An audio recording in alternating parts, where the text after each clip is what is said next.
Hello there, and welcome to the Sleepy Science Channel. Tonight, we are stepping into one of the greatest adventures of all, a journey into cosmic mysteries.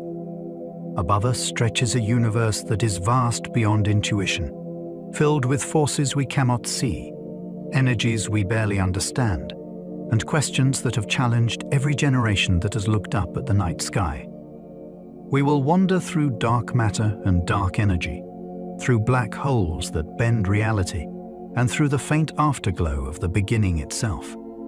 We will consider worlds that drift without stars, signals that flash across billions of light years, and puzzles that remain unsolved even now.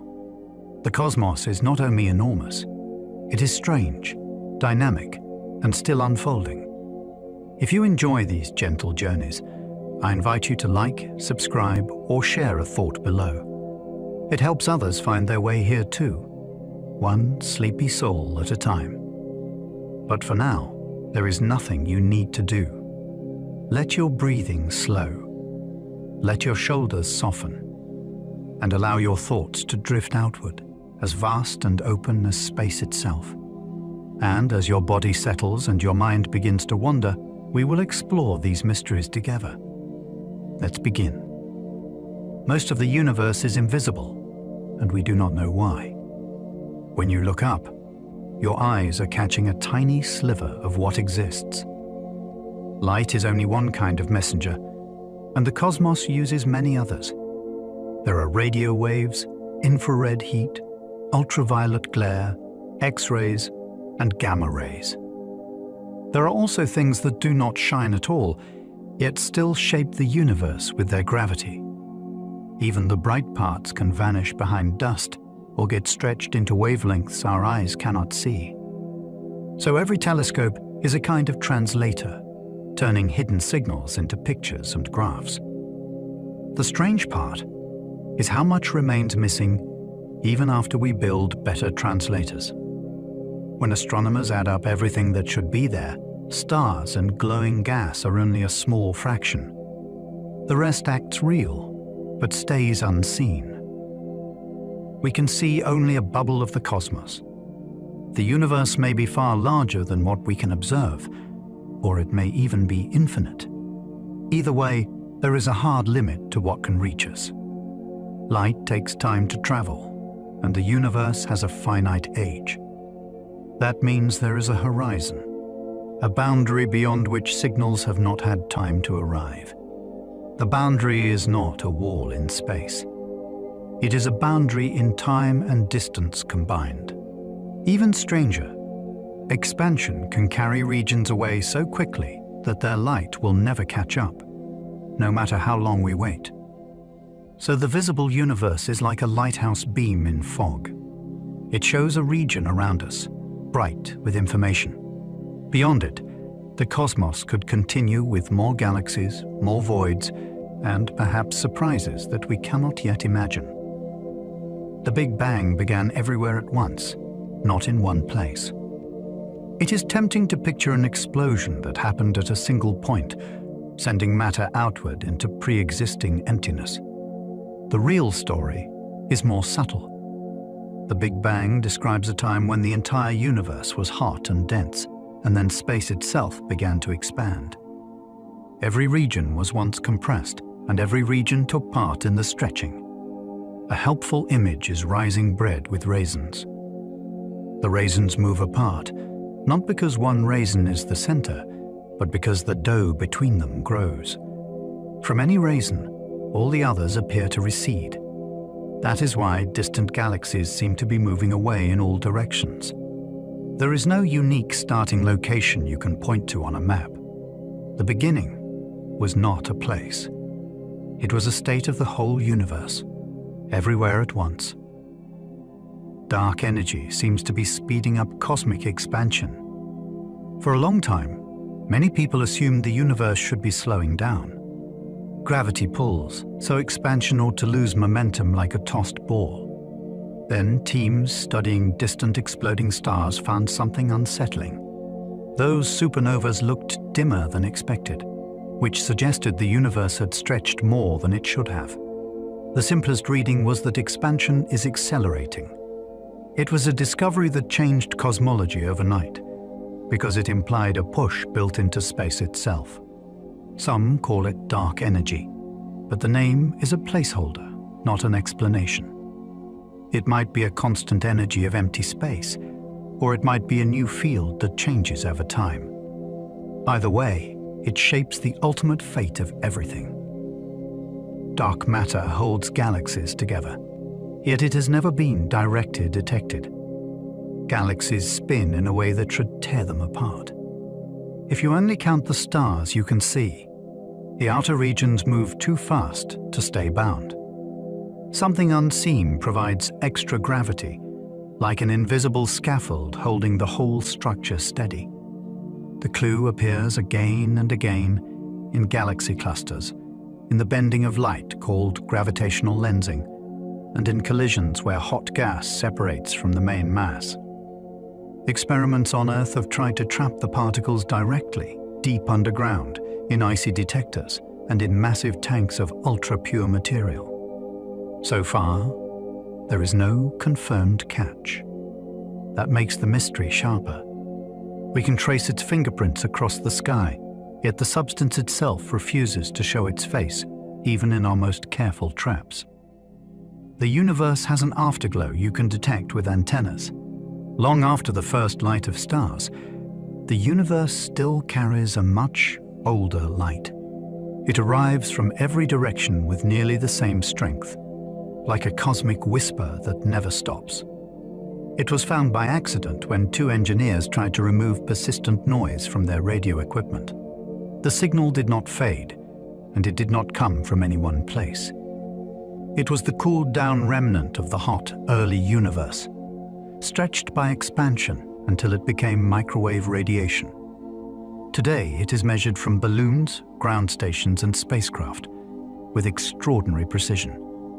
Tiny temperature variations form a delicate pattern, and that pattern encodes the seeds of future galaxies. This afterglow is one of the strongest pieces of evidence that the universe began hot, dense, and changing fast. Time runs differently near intense gravity, and we can measure it.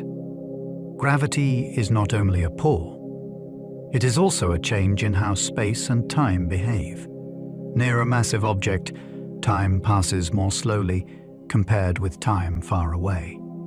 This sounds like science fiction until you realize it affects everyday technology. Satellites carrying atomic clocks tick at a slightly different rate than clocks on Earth. If engineers ignored that shift, navigation systems would drift off course by kilometers. The effect is also seen in experiments that compare clocks at different heights, even within a single building. The deeper you sit in Earth's gravitational field, the more slowly time ticks.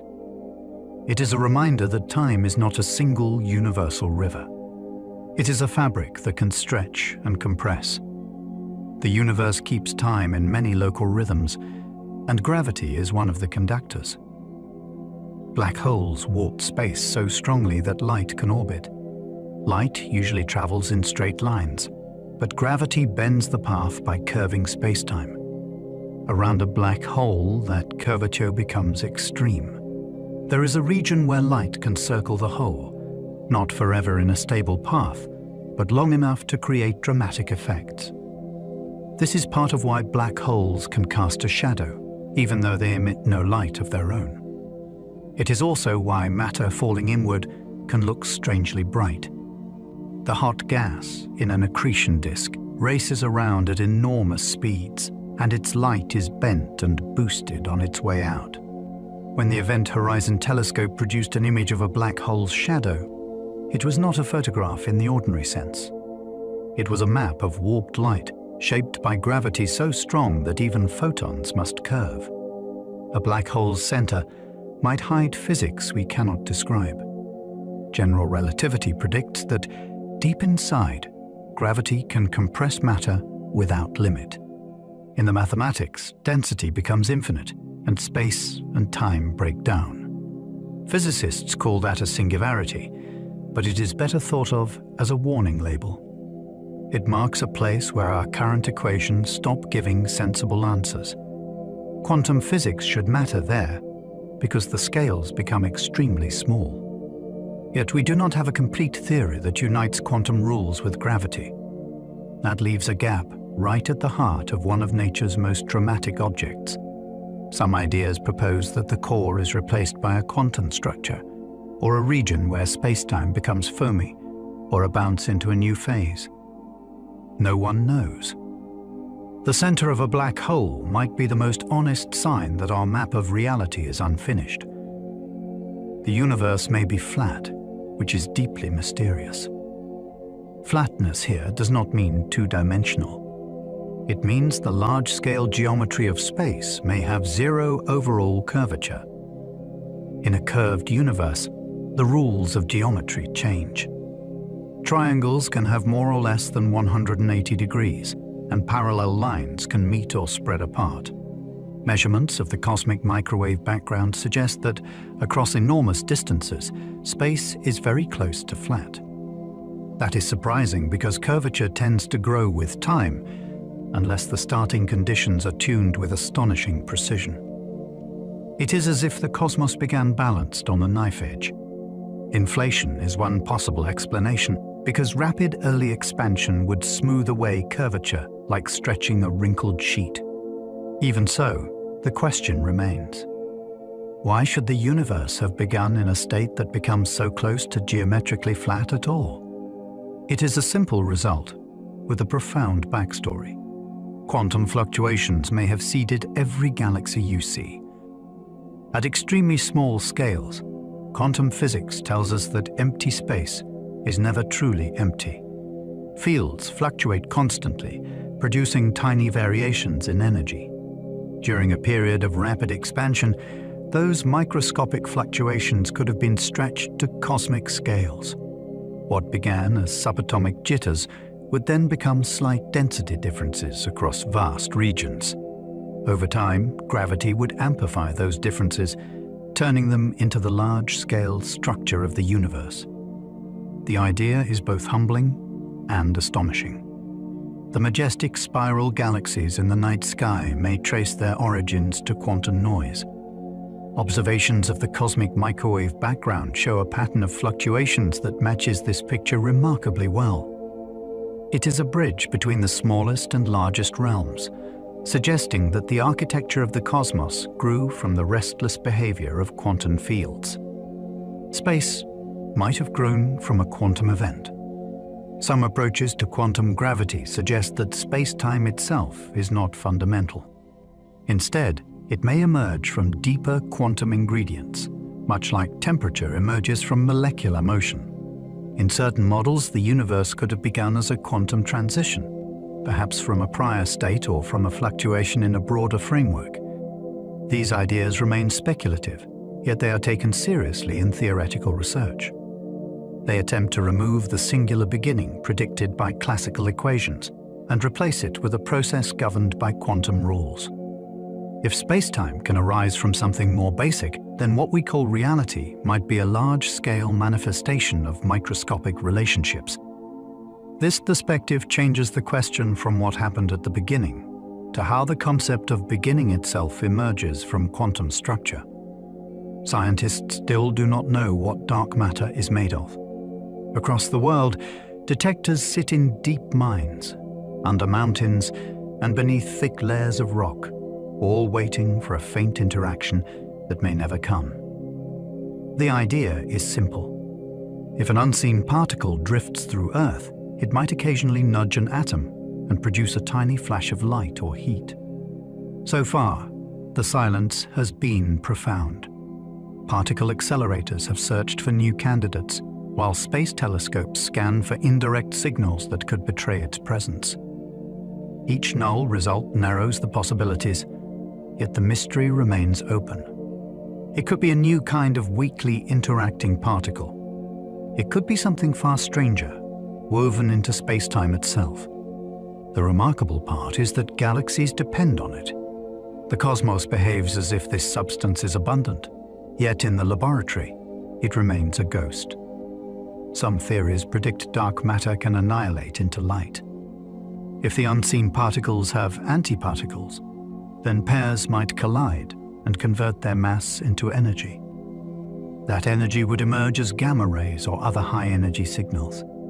Astronomers search places where the invisible mass is thought to be dense, such as the centers of galaxies or small satellite galaxies orbiting the Milky Way.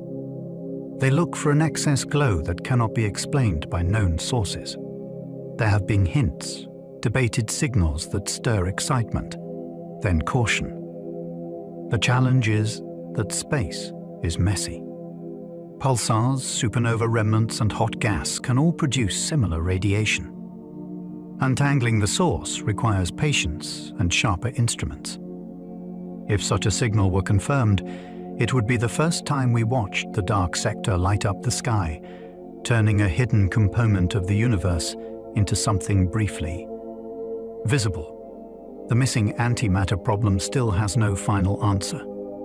According to basic physics, the early universe should have produced matter and antimatter in nearly equal amounts. When matter meets antimatter, both vanish in a burst of energy. If the balance had been perfect, everything would have annihilated, leaving only radiation behind. Yet stars, planets, and people exist. That means a tiny excess of matter survived, perhaps one extra particle for every billion pairs. Experiments at particle accelerators have found subtle asymmetries in certain decays, small violations of symmetry that favor matter slightly. But the measured effects do not seem large enough to explain the cosmic imbalance. Something more must have happened in the hot early moments. The puzzle is profound because it connects the smallest scales of particle physics to the existence of galaxies. Our presence is tied to an ancient asymmetry that remains only partly understood. We do not know why there is more matter than antimatter. This question reaches back to the first fractions of a second. For an imbalance to develop, three conditions are required. Certain reactions must violate barrier number. Physical laws must treat matter and antimatter differently, and the universe must pass through stages out of thermal equilibrium. Physicists can describe these requirements clearly, yet the exact mechanism is still uncertain. Some ideas involve heavy particles that no longer exist, which decayed in a way that favored matter. Others look to processes linked with neutrinos and their unusual properties. Experiments are probing these possibilities with increasing precision, searching for rare events that hint at deeper asymmetries. The reason this matters is simple. Every atom in your body is evidence that, long ago, the cosmic scales tipped slightly in one direction.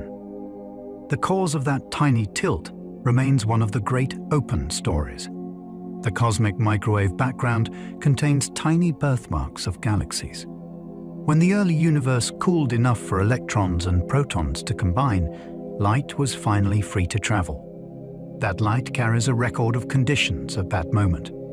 It is astonishingly uniform, yet not perfectly smooth. There are minuscule temperature variations, differences of only a few parts in 100,000. Those faint ripples represent regions that were slightly denser or slightly thinner than average. Over billions of years, gravity amplified those initial differences. Dense regions drew in more matter and eventually formed galaxies and clusters. The pattern in the sky today is like a baby picture of cosmic structure. By mapping it with exquisite detail, scientists can test models of the early universe and measure key properties such as its composition and geometry. From subtle variations in ancient light, we reconstruct the blueprint of everything that followed. One cold patch in the cosmic background remains unexplained. Among the otherwise even pattern of ancient radiation, there is a region that appears slightly cooler than expected. It spans a surprisingly large area of the sky, and its origin is debated. One idea suggests that light passing through a vast cosmic void could lose a bit of energy, creating a colder imprint. Another possibility is that it is simply a statistical fluke, an unlikely but not impossible variation in a random field. More speculative suggestions involve exotic physics in the early universe. Careful measurements have confirmed that the feature is real, yet its interpretation remains open. What makes it fascinating is that it sits within our most precise cosmological dataset. Even in a map measured to extraordinary accuracy, there are still anomalies that resist tidy explanations, reminding us that precision does not eliminate our mystery. Inflation may have stretched space faster than light could travel. In the earliest instance, the universe might have undergone a brief episode of explosive expansion. During this phase, space itself would have expanded at an extraordinary rate, so rapidly that distant regions separated faster than light could move through space. This does not violate relativity because nothing traveled through space faster than light. Instead, the fabric itself expanded. Inflation helps explain why the universe appears so uniform across vast distances, since regions now far apart were once close enough to share conditions. It also predicts a nearly flat geometry and a specific pattern of tiny fluctuations. The idea is elegant, yet direct evidence remains indirect. Scientists search for subtle polarization patterns in the cosmic microwave background that could reveal primordial gravitational waves. A confirmed signal would offer a glimpse into a moment unimaginably early in cosmic history. No one knows what triggered inflation or how it ended. Even if rapid expansion occurred, the mechanism behind it is uncertain. Many models propose a hypothetical field with a high energy state that drove the expansion. As the field evolved, its energy would have been released, reheating the universe and filling it with particles. The details vary widely from model to model. Some predict distinctive signatures in the distribution of cosmic structures. Others suggest rare relic particles might still linger. What remains unclear is why inflation began in the first place and why it stopped when it did. These questions push into territory where quantum physics and gravity intertwine. Without a complete theory of quantum gravity, we are exploring with partial maps. Inflation may be the best framework we have for early expansion, yet its engine is still hidden behind a veil of theoretical possibilities. The Hubble constant has two measurements that stubbornly disagree. One method uses the nearby universe like a set of stepping stones. First, you measure distances to certain pulsating stars. Then you use those to calibrate brighter objects like supernovas. Then you extend outward.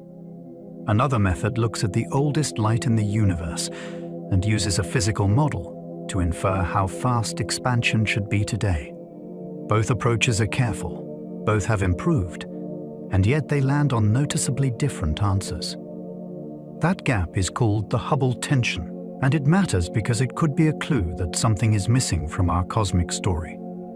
Maybe the early universe behaved differently than we assume. Maybe there is an unknown particle, an extra interaction, or a subtle bias still hiding in the data. Either way, the disagreement is not a nuisance. It is a doorway. The first stars may have been massive and short-lived.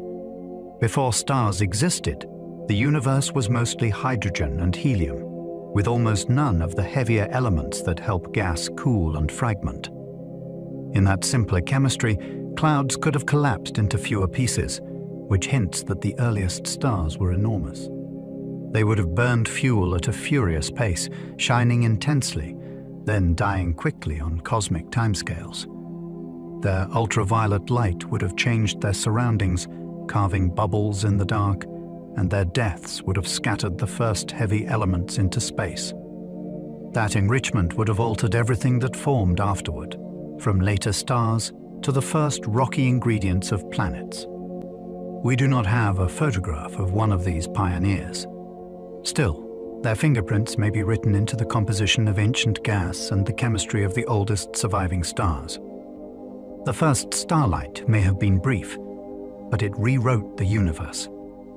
We have never directly observed a true first-generation star. Astronomers call them Population 3, stars made from pristine material that had never been touched by a previous stellar life. Finding one is hard for two reasons. First, they would have lived fast and died young, so most should be gone. Second, they would have formed at enormous distances and at very early times, so any surviving light is faint and stretched. Instead, we hunt for indirect evidence. One approach is to search for stars in our own galaxy that are extremely low in heavy elements, because their chemistry can hint at what came before. Another approach is to look for distant galaxies with unusual spectral signatures that suggest very hot, metal-poor stars. So far, every candidate has a catch. The dream discovery would be a clear signal of a star with no metals at all. It would be a direct glimpse of cosmic dawn. The earliest galaxies formed surprisingly fast, and Webb keeps finding more. In the usual picture, the first galaxies should be small and gradual, built up over time from simpler clumps. Then observations began to show bright structured galaxies at times when the universe was still very young. Some appear to have grown stars quickly, and some look more massive than we expected so early. These discoveries do not automatically overturn the story, but they do apply pressure. If galaxies assembled rapidly, then gas must have cooled efficiently, stars must have formed quickly, and black holes might have started feeding early as well. It also forces a closer look at how we interpret distant light, since estimating distance depends on subtle features in a spectrum. Either way, it is thrilling. Every new deep field is like opening a fresh chapter in a book we thought we already knew. The early universe is revealing itself as more productive and more surprising. Reionization ended the cosmic dark ages, but details are hazy. After the universe cooled and atoms formed, space became filled with neutral hydrogen that absorbed energetic light. For a time, there were no stars, no galaxies, and no new light sources. Then, the first luminous objects switched on, and their radiation began to tear electrons away from hydrogen again. This process slowly transformed the universe into an ionized, transparent state, where light could travel more freely. That transition is called reionization, and it was not a single moment. It likely happened in patches, with bubbles of ionized gas expanding and merging. We are still learning which sources did most of the work. Was it mostly young galaxies, or did early black holes contribute? We probed this era through distant galaxy spectra and the imprint it leaves on the cosmic microwave background. It is a story of dawn arriving unevenly across a vast sky. Most ordinary matter hides between galaxies as thin, hot gas. When scientists counted up all the atoms predicted by early universe measurements, they found a problem. Stars and visible gas only accounted for a fraction of the expected total. The missing matter was not exotic dark matter. It was ordinary stuff, just hard to see. A leading idea is that many of these atoms live in a warm, hot intergalactic medium, a faint web of gas heated by shocks as galaxies and clusters formed. It is too diffuse to glow brightly and too hot for easy detection in the usual bands. So astronomers look for it by its effect, as it absorbs specific wavelengths from the light of distant quasars, or as it leaves subtle signatures in X-rays. In recent years, the evidence has grown stronger. It is a reminder that emptiness is often only emptiness to our eyes. Between galaxies, the universe still keeps much of its ordinary material. The cosmic web is mapped by gravity, not by light. On the largest scales, matter arranges itself into a vast network of filaments and nodes with immense voids in between. Some of this structure shines, since galaxies cluster along the filaments. Much of it does not, because the scaffolding includes dark matter and thin gas. To map it, astronomers often rely on gravity's imprint. One of the most powerful techniques is weak gravitational lensing, where the shapes of many distant galaxies are minutely distorted by foreground mass. No single galaxy shape tells you much, but millions together reveal the invisible distribution. Another approach uses how galaxies move within these structures, since their speeds respond to the total mass present. The result is a kind of cosmic cartography where gravity becomes the ink. It is astonishing that we can draw maps of what we cannot see simply by watching how light is bent and how galaxies drift. The web is a structure you feel, more than one you view. Galaxy clusters reveal mass we cannot see through lensing. A galaxy cluster is a city of galaxies, bound together by gravity on the grandest scales. When a cluster sits between us and more distant galaxies, its mass acts like a lens. Light from the background is stretched into arcs, smeared into elongated shapes, and sometimes split into multiple images of the same object. By measuring these distortions, astronomers can reconstruct where the mass must be, including mass that emits no light. This is not guesswork or artistic inference.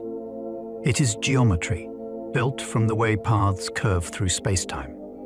Lensing has also revealed surprising separations between different components in some cluster collisions, where hot gas is slowed by impact, while most mass P10 continues onward. These systems behave like natural laboratories for testing what unseen matter is and how it moves.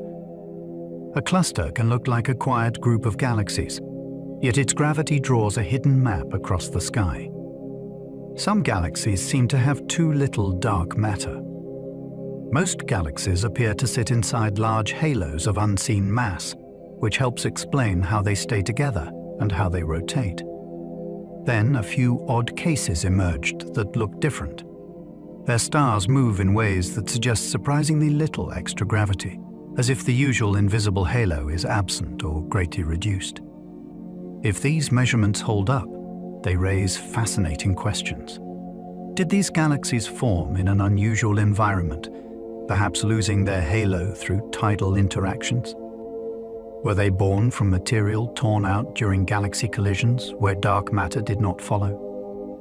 Or is there a selection effect that makes us misread their true structure? Each possibility teaches something different. These galaxies are compelling because they test the idea that dark matter is always partnered with visible matter. Nature may be showing us exceptions, and exceptions are often where deeper understanding begins.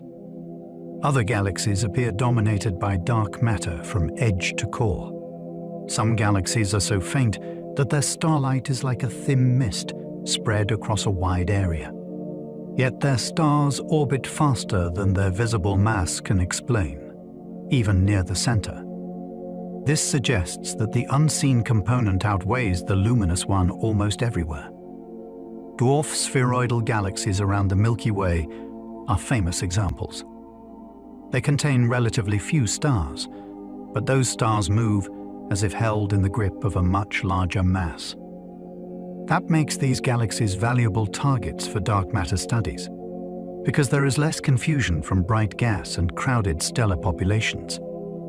They are also fragile, easily stirred by nearby giants, which lets us watch how gravity shapes small systems over time. In a way, they are cosmic lanterns with very dim flames, revealing the presence of a much larger, invisible structure. They remind us that brightness is not a reliable guide to what is truly there. Black holes might evaporate through Hawking radiation, but nobody has seen it. In the 1970s, Stephen Hawking realized that black holes are not perfectly black when quantum physics is added to gravity. Empty space near the edge is restless. Particle pairs can momentarily appear, and in rare cases one escapes while the other falls inward. To an outside observer, it looks as if the black hole is slowly leaking energy. That leakage would be unimaginably faint for large black holes, far colder than the natural microwave glow of the universe.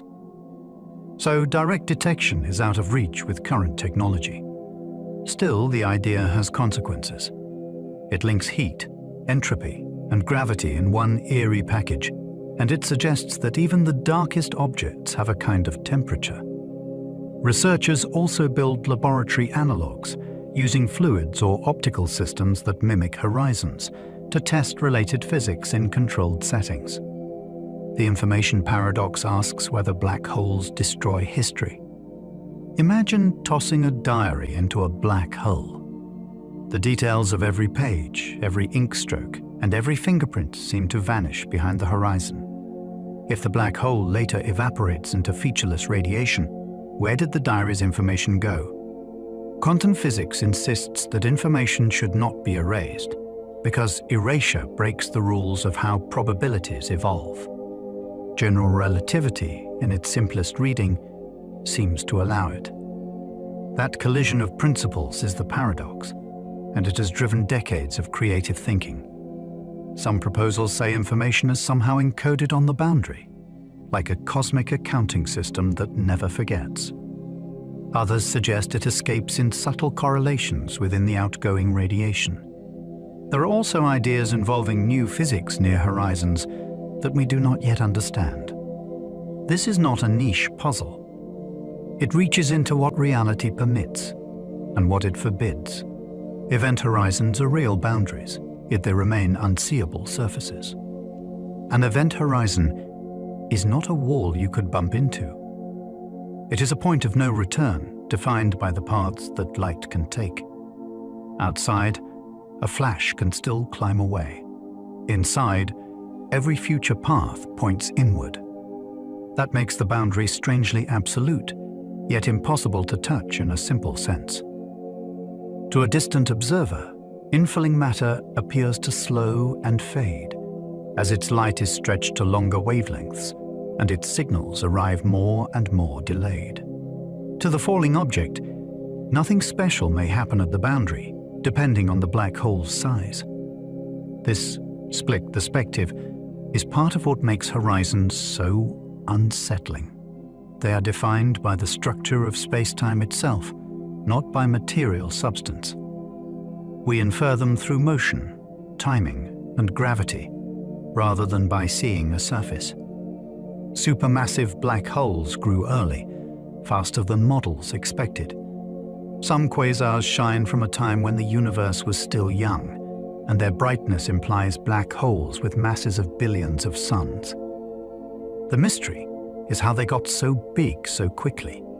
Growing a black hole by feeding it gas has a natural speed limit, because bright radiation can push incoming matter away. That makes the early giants feel like a race that should be hard to win. One possibility is that the first seeds were already large, formed when huge gas clouds collapsed directly instead of forming normal stars first. Another is that black holes merged frequently in crowded early galaxies, building mass through repeated collisions. There is also the option of brief periods of chaotic feeding, where the usual limits are temporarily exceeded. Each explanation carries different predictions, so every new distant quasar becomes a clue. These objects are not just impressive, they are time capsules for cosmic growth. A black hole can spin so fast it drags space-time. Rotation does not only affect the black hole, it affects space and time around it. In a spinning black hole's neighborhood, space-time is pulled into a whirl, a phenomenon called frame dragging. This creates an ergosphere where motion becomes compulsory. You can still escape, but you cannot remain still relative to distant stars. The weird consequence is that energy can, in principle, be extracted from the spin, like tapping a flywheel. That idea shows up in models for powerful jets that shoot from galactic centers, where magnetic fields and rotating space may work together to fling material outward at near light speed. Spin also leaves fingerprints in the behavior of hot gas close to the hole, shaping how matter orbits and how radiation varies over time. In the cosmos, rotation is common. In black holes, it becomes a sculptor of space-time itself. Two black holes colliding can ring like a struck bell. When black holes spiral together, the final moment is not a quiet merge. It is a violent reshaping of space-time. After the collision, the newborn black hole is distorted, and it settles by vibrating in specific modes, like a bell that can ring only at certain tones. Those tones are not sound in air. They are gravitational waves, ripples that carry energy away and let the object relax into a stable shape. The remarkable thing is that the frequencies and decay times depend on only a few properties, mainly mass and spin. That makes the ring down a clean test of gravity, because the waveform has a mathematical simplicity that messy astrophysics cannot easily fake. With sensitive detectors, scientists can compare the observed ringing to predictions and look for tiny mismatches. Each merger is both a spectacle and a precise experiment performed by nature. Gravitational waves let us hear events no telescope can see. Light can be blocked, scattered, or simply never produced. Gravitational waves bypass those limitations because they are vibrations of space-time itself. They pass through dust clouds, through stars, and through entire galaxies, with barely a change. Detectors on Earth measure them by tracking minuscule shifts in the lengths of long tunnels, changes smaller than an atomic nucleus, caused by a wave washing through. When the first signal was confirmed, it opened a new kind of astronomy. Instead of collecting photons, we listen for the rhythm of orbiting masses, the sudden crash of compact objects, and the long, rising chirp that marks a final spiral. These waves also carry distances in a direct way, since the signal's strength relates to how far it has traveled. With enough detections, the universe becomes a concert hall of hidden catastrophes, and we finally have ears to hear it. Some gravitational wave signals may come from neutron star mergers. Unlike black holes, neutron stars have surfaces, magnetic fields, and layered interiors. When two of them spiral together, the gravitational wave pattern can include extra details because the stars deform under each other's tidal pull. That deformation leaves a subtle imprint on the waveform, offering clues about how stiff or squishy the ultra-dense matter is. Sometimes the merger can also produce light, which turns a gravitational wave detection into a multi-messenger event. In the famous 2017 case, observatories caught both a gravitational signal and a burst of light across many wavelengths, allowing an exquisite cross-check of timing and location. These events are also powerful tools for measuring cosmic expansion, because the gravitational wave provides an independent distance while the host galaxy can provide a redshift. Each neutron star merger is like a coded message from matter pushed to its absolute limits. Neutron star interiors may contain exotic quark matter. A neutron star packs more mass than the Sun into a sphere about the size of a city. Under that pressure, atoms cannot keep their usual structure. Electrons are crushed into protons, forming neutrons, yet even neutrons may not remain intact deep inside. Some theories suggest a core where quarks roam more freely, forming an exotic state of matter unlike anything stable on Earth. Other possibilities include superfluid neutrons, superconducting protons, or strange matter with unfamiliar particles. We cannot drill into a neutron star, so we infer its interior by indirect clues. The maximum mass a neutron star can have before collapsing, the way it cools over time, and the subtle tidal signatures in merger waveforms all help narrow the dumper. Options. Every constraint is precious because it tells us how nature behaves at densities far beyond any laboratory. A neutron star may be a living museum of extreme physics. Magnetars unleash giant flares powered by extreme magnetic fields. Some neutron stars are born with magnetic fields so intense that they make ordinary pulsars look tame. These are magnetars, and their magnetism can store vast energy in the star's crust and surrounding space. When that stressed crust fractures, or when magnetic field lines snap and reconnect, the star can release a sudden flare. For a brief moment, The outburst can outshine everything else in its galaxy at certain energies. A few historic flares have even left detectable fingerprints in Earth's upper atmosphere, despite occurring tens of thousands of light years away. The initial flash can be followed by a fading tail that pulses as the star rotates, like a lighthouse after a thunderclap. Magnetars also produce shorter bursts and persistent X-ray emission, making them a rich, unpredictable class of cosmic object. They are reminders that magnetism, when extreme, becomes a cosmic power source. Pulsars keep time so well they rival atomic clocks. A pulsar is a neutron star that spins with extraordinary steadiness, sweeping a beam across space like a cosmic lighthouse. Each sweep can arrive at Earth with such regularity that astronomers treat it like a natural clock. Some pulsars rotate hundreds of times per second, and their pulses can be predicted far into the future. When the timing shifts by even a tiny amount, it becomes a clue. The star might have glitched, which is a sudden change in spin linked to its crust and interior. Or the pulses might be delayed by gas between stars. There is an even more exciting possibility. A passing gravitational wave would subtly stretch space-time, changing arrival times across a network of pulsars. That is why scientists build pulsar timing arrays. They turn the galaxy into a detector, using ancient spinning stars as precision instruments. Fast radio bursts flash for milliseconds, and their causes vary. Fast radio bursts are brief pulses of radio energy that appear, blaze, and vanish in less than a blink. For a long time, they were mysterious single hits, which made them hard to study. Now we can catch more of them, and we can sometimes pinpoint their host galaxies. They come from far beyond the Milky Way, which means they release an enormous amount of energy in a very short time, at least in radio waves. Some appear in calm galaxies. Others come from regions with active star formation. That variety hints that there may be more than one engine. Magnetars are strong candidates for at least some bursts, since they can produce sudden magnetic upheavals.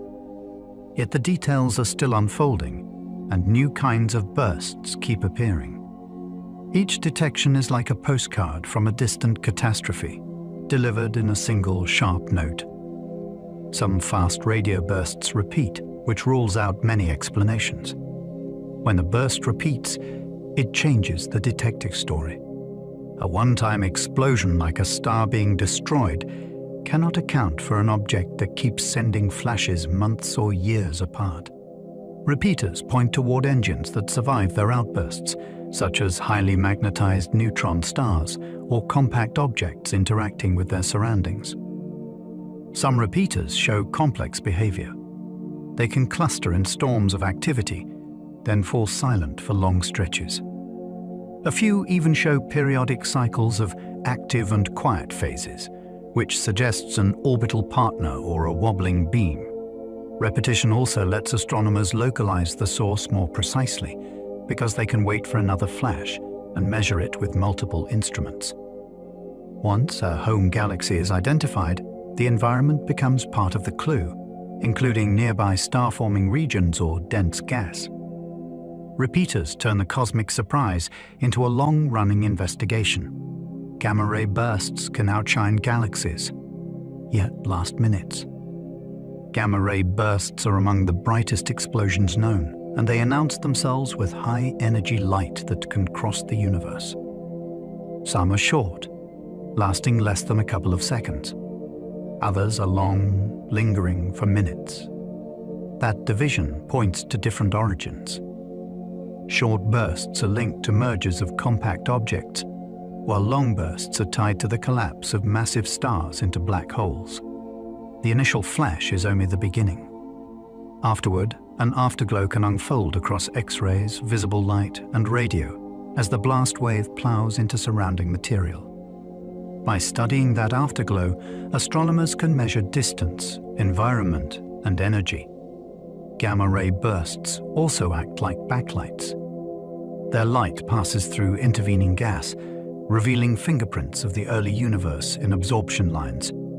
For a brief time, a single event can illuminate not only its own death, but the space between galaxies. Ultra-high energy cosmic rays hit Earth with unknown origins. Sometimes a single particle slams into Earth's atmosphere with the energy of a well-hit tennis ball, concentrated into something smaller than an atom. These are ultra-high energy cosmic rays, and they are rare. You might wait years for one to strike a square kilometer of sky. When they arrive, they trigger a cascade of secondary particles that spreads outward like an invisible umbrella. Observatories detect these showers with ground arrays and think flashes in the air. The mystery is what can accelerate a particle to such absurd energy. The candidates are dramatic, such as the jets of active galaxies, shockwaves in giant structures, or extreme environments near spinning black holes.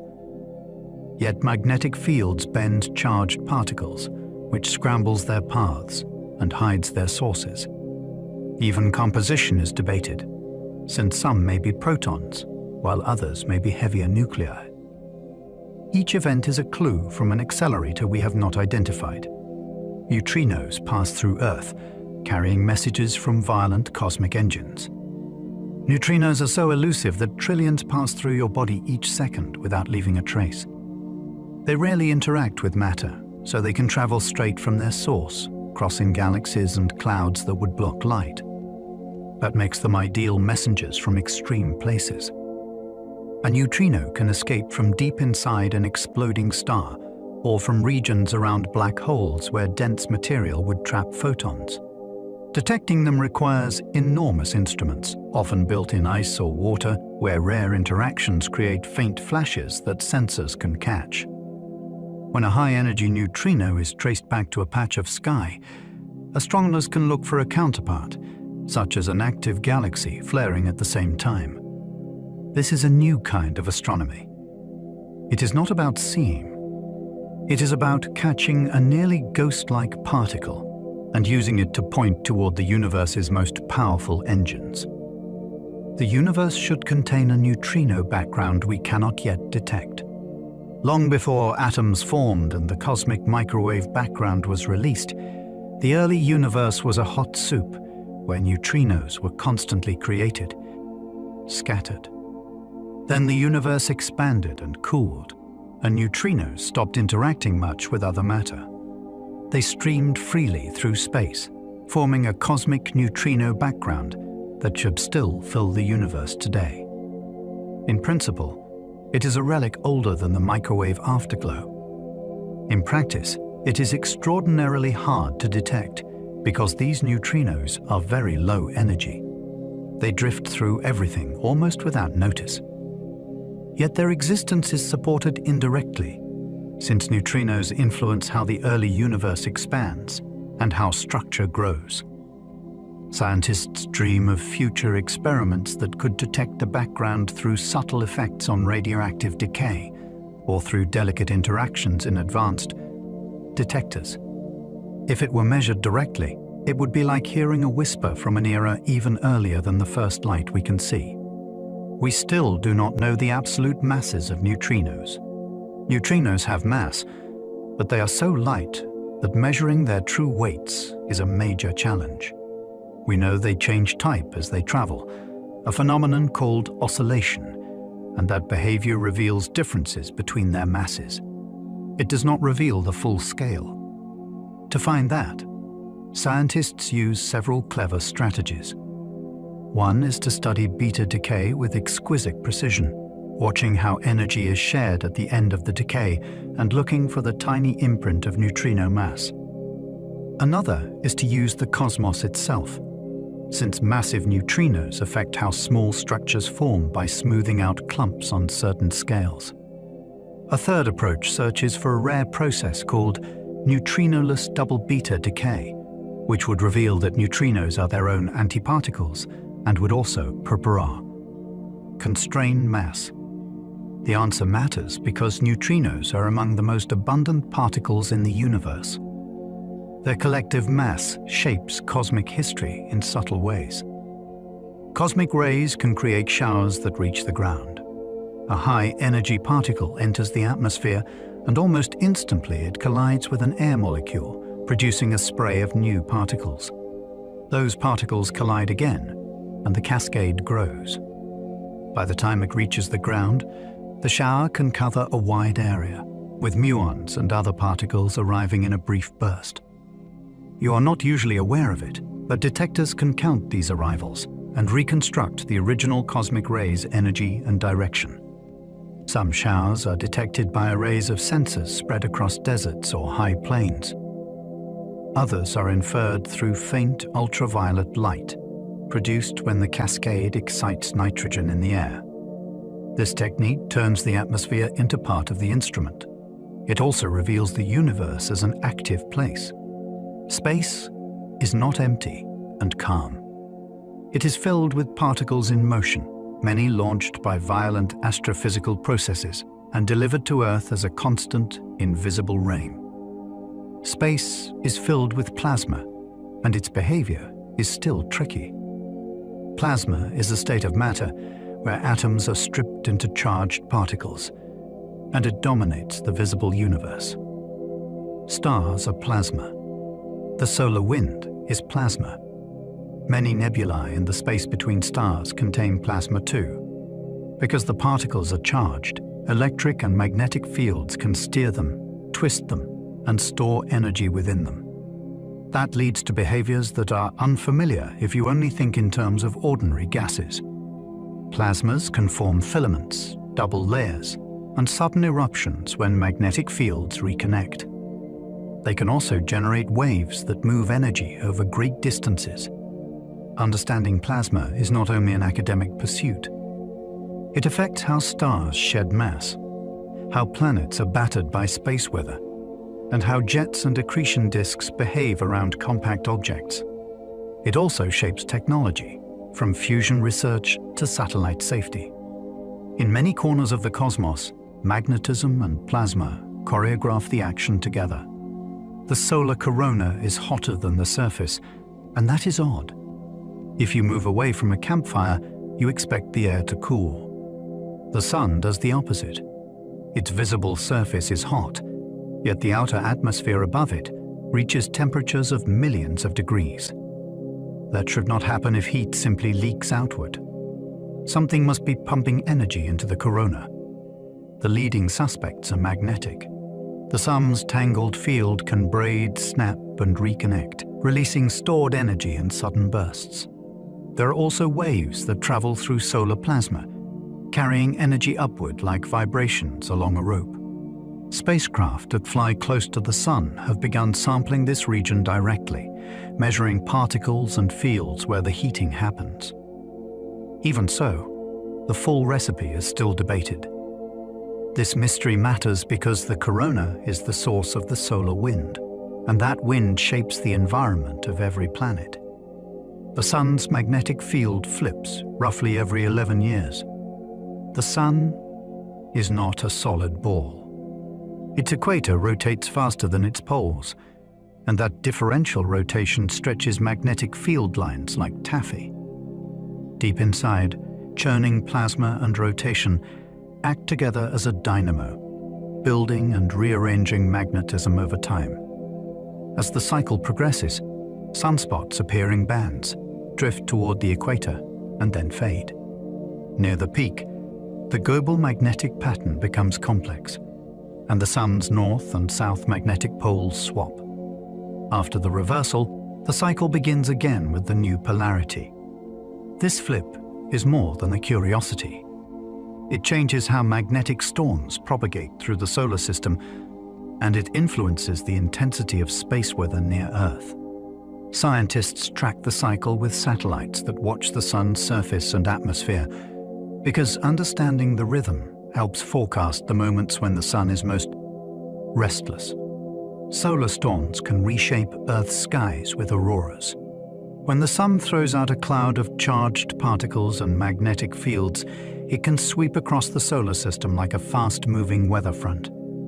If it arrives at Earth, our magnetic field deflects most of it, yet some energy funnels toward the polar regions. There, particles slam into the upper atmosphere and excite oxygen and nitrogen. As those atoms relax, they emit light, painting curtains, arcs, and rippling bands across the night. The colors are not decorative choices. Green often comes from oxygen at certain heights, while reds and purples can hint at different altitudes and energies. During especially strong storms, auroras can drift far from the poles, startling people who have never seen them before. These events are beautiful, but they are also a reminder that Earth lives inside the sun's influence, not apart from it. We do not fully understand how stars explode as supernovas. A massive star ends its life when it can no longer support itself against gravity. Its core collapses in a fraction of a second, and a shock wave forms. In early computer models, that shock often stalls, as if the star refuses to finish the job. Yet in the real universe, many stars do explode, and the blast can shine brighter than an entire galaxy for a short time. The missing ingredient seems to involve neutrinos, turbulence, and complex flows inside the collapsing star. Neutrinos carry away enormous energy, and some of that energy may help revive the stalled shock. Rotation and magnetic fields can also shape the explosion, sometimes producing jets. The details matter because the blast determines what elements are scattered into space and what remnant is left behind. A supernova is both a death and a cosmic construction project, and the engine is still being solved. Some stars collapse directly into black holes with little warning. Not every massive star ends with a brilliant farewell. In some cases, the core collapse may fail to launch a successful explosion. The star can simply fold inward, and a black hole forms while the outer layers fall after it. From far away, the star might dim and vanish, as if a light was quietly switched off. Astronomers have tried to catch these events by watching nearby galaxies for massive stars that disappear without a supernova. The searches are difficult because you need years of monitoring and very clear images. Still, the idea fits a tantalizing clue. We see fewer supernovas than expected from the number of massive stars that should die. Direct collapse could help close that gap. It would also explain how some black holes are born heavy without shedding much mass in an explosion. Sometimes the universe may choose silence over fireworks. A supernova makes heavy elements, including much of the gold on Earth. A massive star spends its life forging elements in layers, turning hydrogen into helium, then building up to carbon, oxygen, silicon, and eventually iron. Iron is a dead end for ordinary fusion, so when collapse comes, the star's internal chemistry is already rich. In the violence of the explosion, intense heat and floods of particles can create new isotopes and push atoms into heavier forms. The blast then sprays those elements into space, seeding future clouds that become stars and planets.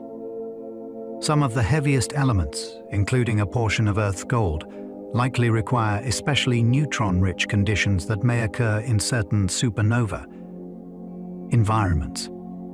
The exact contributions are still debated, yet the larger truth is solid.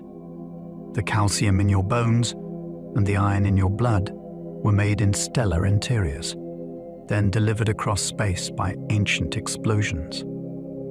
A supernova is a cosmic delivery system, scattering the ingredients for future worlds.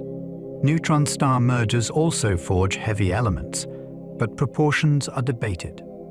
When two neutron stars collide, they fling out extremely dense matter that rapidly decompresses.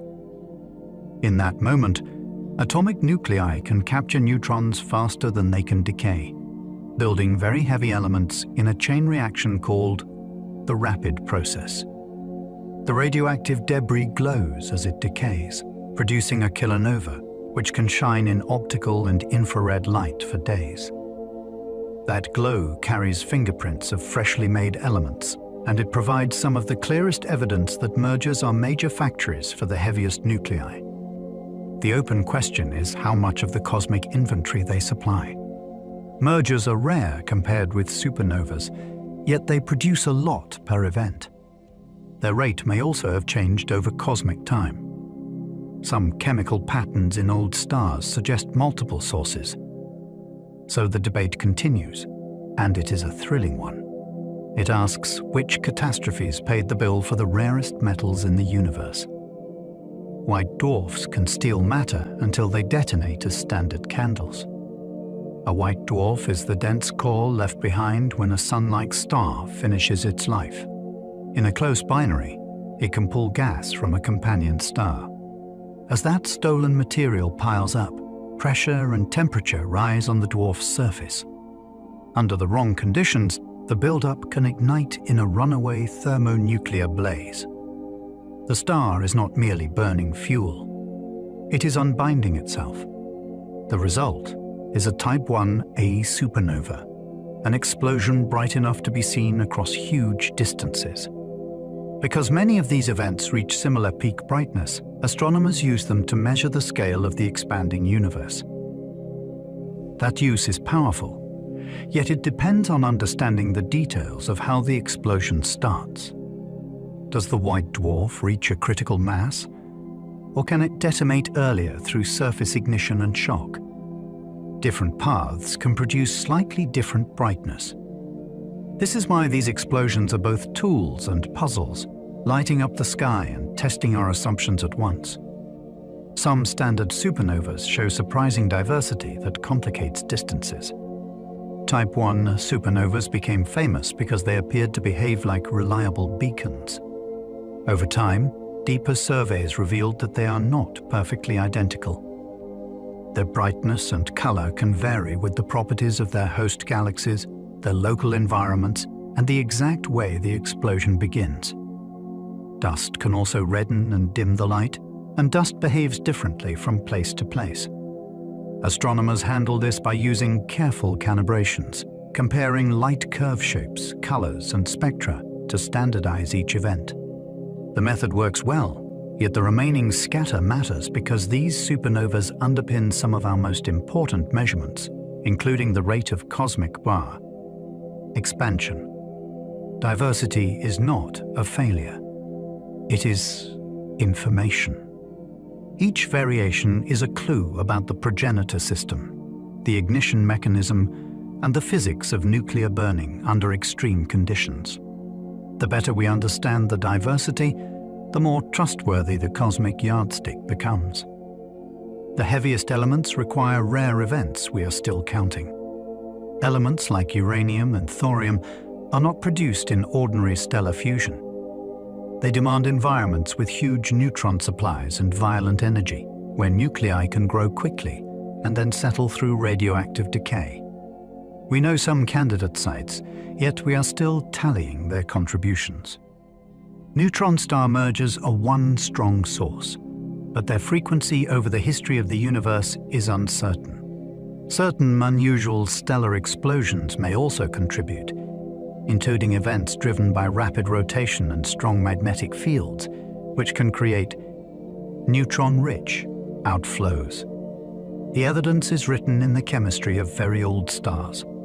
Some contain unexpectedly high amounts of rapid process elements, while others contain almost none. That patchiness suggests that the enrichment happened in rare, localized bursts.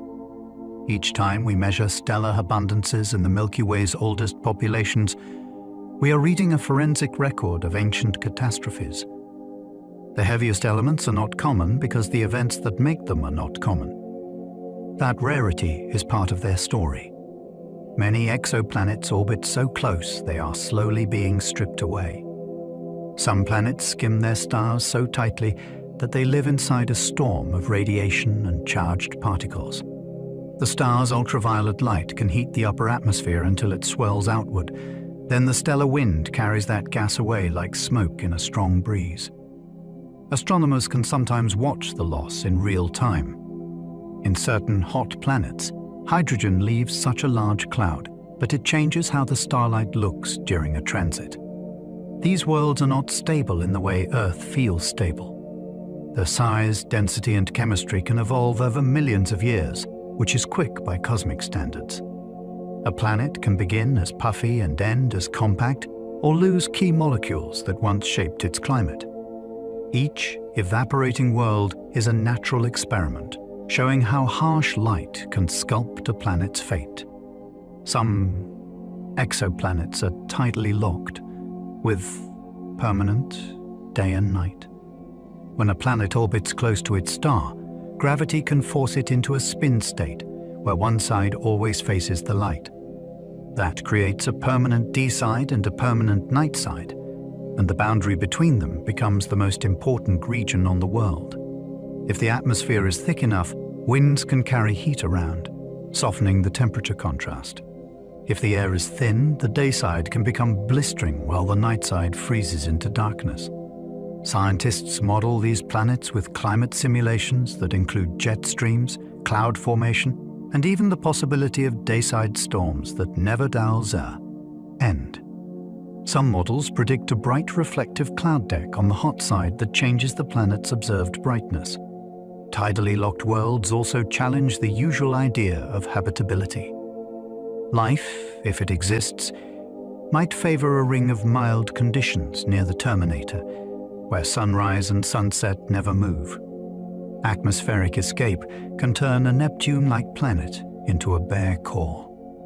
Some planets seem to sit in an in-between category. They are larger than Earth, smaller than Neptune, and they often appear in tight orbits. One explanation is that many began with thick envelopes of hydrogen and helium, then lost them over time. A strong star can heat the upper layers until they stream away, especially in young systems where stars are more active. As the gas escapes, the planet shrinks and its density rises. What remains may be a rocky or water-rich core that once hid under a giant atmosphere.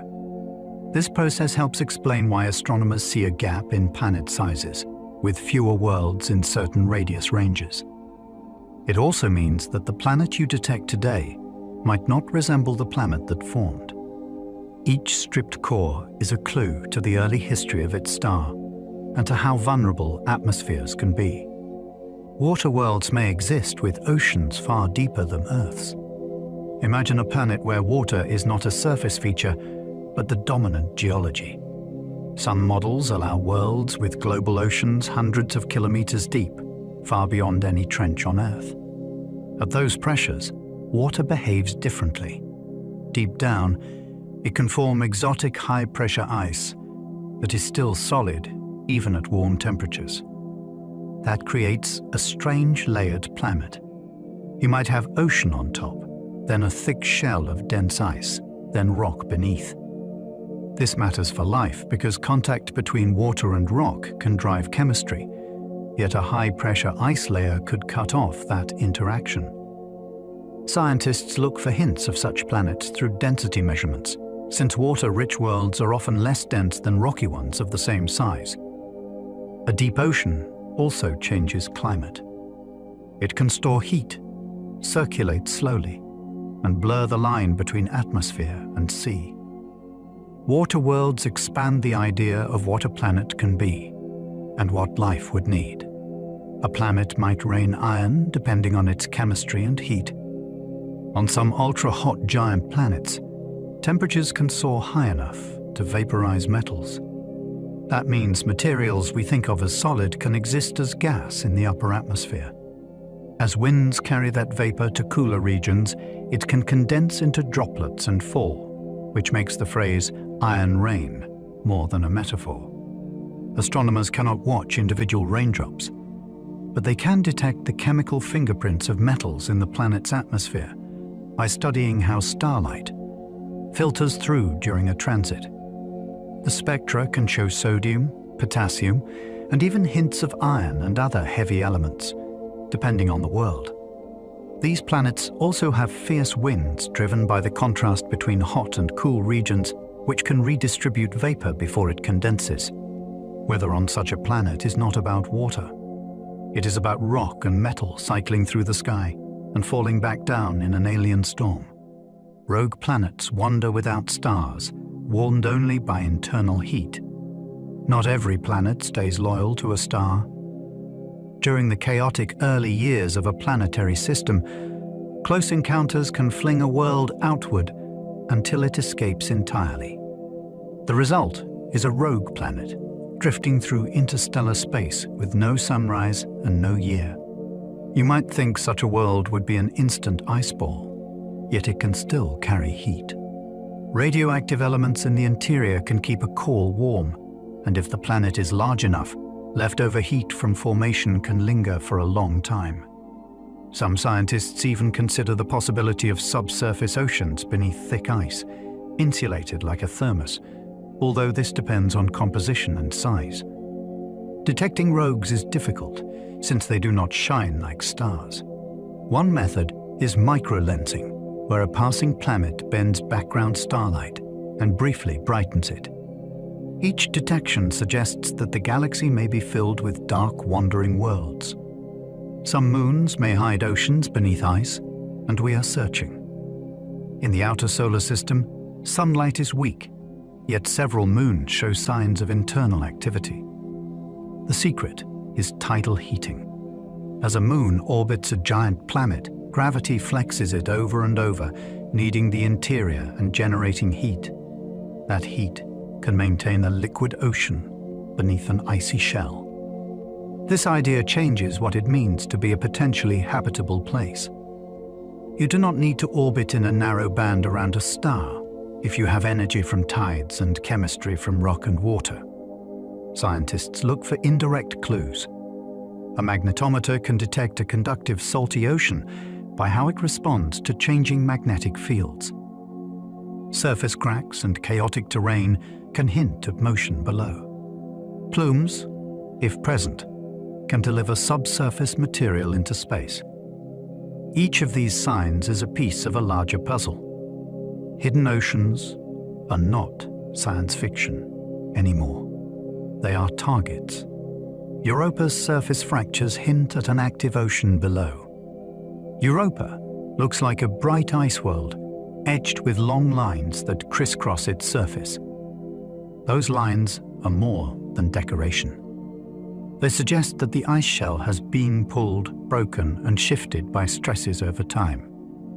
Some regions appear jumbled, as if blocks of ice have rotated and refrozen in place. That kind of terrain is hard to explain without something mobile beneath, such as liquid water or slushy ice. Europa also sits inside Jupiter's powerful magnetic environment, and measurements are consistent with a conductive layer that could be a salty ocean. If an ocean exists, it may contact a rocky seafloor, which raises exciting possibilities for chemistry. The challenge is access. The ocean is hidden beneath ice that could be kilometers thick. Still, the surface is speaking in patterns. Every fracture is a record of forces at work and a clue to a sea that might be moving in darkness. Enceladus sprays plumes that reveal ocean chemistry directly. Enceladus is small, yet it behaves like a world with plumbing. Near its south pole, jets of icy particles and vapor shoot into space from long cracks in the ice. Those plumes form a broad cloud that feeds Saturn's E-ring, and they offer a rare gift. They bring subsurface material to an altitude where a spacecraft can sample it. Measurements have detected water vapor, salts, and organic molecules in the plume material, which strongly supports the presence of a liquid ocean beneath the ice. There is also evidence for tiny silica grains, which can form when hot water interacts with rock, suggesting hydrothermal activity on the seafloor. That combination, water, rock, and energy, is the trio that makes astrobiologists pay attention. Enceladus turns an inaccessible ocean into something you can taste with instruments, and it makes the search for life feel less distant. Titan has lakes of methane, shaping shores like Earth's. Titan is wrapped in a thick orange haze, and beneath it lies a landscape that feels strangely familiar. There are dunes, channels, and smooth basins that hold liquid.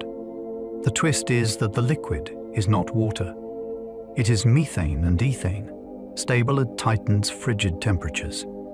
Titan even has a kind of weather cycle. Methane can evaporate, form clouds and fall as rain, carving river-like features that drain into polar seas. Radar mapping has revealed shorelines and lake surfaces that reflect signals like calm water does on Earth. This makes Titan a natural laboratory for understanding how landscapes evolve when the working fluid changes. It also offers a chemistry playground. Sunlight and energetic particles can break apart methane in the upper atmosphere, creating complex organic compounds that settle onto the surface. Titan shows that familiar processes, erosion, rainfall, and shoreline growth can occur in utterly unfamiliar chemistry. Mars releases trace methane sometimes, and the source is unclear.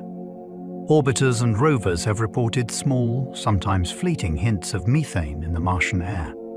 On Earth, methane often points to life or geology, so even a trace on Mars draws intense attention. The trouble is that the signal can appear and disappear, and different instruments do not always agree on the timing or the amount. If the methane is real, it could come from rock chemistry underground, where water and certain minerals react to produce gas. It could also be released from ancient reservoirs, trapped in ice or within porous rock, and then vented by seasonal temperature changes. A more exotic possibility is active microbes, although no evidence confirms that. There is also a hard puzzle on the other side. Sunlight and chemistry should break methane down, so something must replenish it if it persists at all. Each detection is like a whisper from below the surface, inviting us to keep listening. Venus may have unknown chemistry high in its clouds. Venus is often called Earth's twin, yet its atmosphere is a crushing furnace at the surface. High above that inferno, the clouds form a different realm, with temperatures and pressures that are far less extreme. Those clouds are dominated by sulfuric acid droplets, and they host a complicated mix of gases that sunlight constantly reshapes. Spectral observations have raised puzzles about certain absorption features and trace compounds, and interpretations have been debated fiercely. Some proposed signatures have been challenged, while alternative explanations have multiplied. That is part of what makes Venus so captivating right now. The planet is close, bright, and still full of chemical surprises. Future missions aim to sample the air directly, measure isotopes, and map the dynamics of the cloud layers. The goal is not only to solve one controversial signal, it is to understand an entire atmospheric laboratory that has been running for billions of years. The asteroid belt holds relics from planet building that never finished. Between Mars and Jupiter lies a region filled with rocky bodies that never became a planet. Early in the solar system, countless fragments orbited there, colliding, sticking, and sometimes shattering again. Jupiter's gravity played a disruptive role, stirring the region and increasing impact speeds until growth became difficult. What remains is a fossil collection of building blocks. Some asteroids are primitive and carbon-rich, preserving ancient chemistry. Others are metal-heavy, likely pieces of larger bodies that differentiated into cores and mantles before being broken apart. Meteorites that fall on Earth often come from this region, and their textures record heating, impacts, and the slow alteration by water in the early solar system. Visiting asteroids up close has shown landscapes shaped by rubble, boulders, and surprisingly low gravity. The belt is not a leftover junk drawer. It is a museum of how planets try to form and how they can fail. Comets preserve ancient ices from the solar system's birth. A comet is often described as a dirty snowball, but that simple phrase hides a deep time capsule. Many comets spent most of their existence far from the sun, in cold storage where ices and dust changed very little. When a comet dives inward, sunlight warms it and releases gas and dust, building a glowing coma and a tail that can stretch for millions of kilometers. That material is not just pretty. It contains water ice, carbon-bearing compounds, and other volatiles that were present when the planets were assembling. Space missions have sampled comet dust, measured the composition of comet atmospheres, and even photographed jets erupting from shadowed cliffs. The ratios of different molecules can hint at where the comet formed and how the early disk was layered. Each return of a comet is a brief thaw of ancient material, letting us study ingredients that existed before Earth was fully built. Interstellar objects can pass through our system, bringing unknown histories. Every so often, the solar system gets a visitor that was not born here.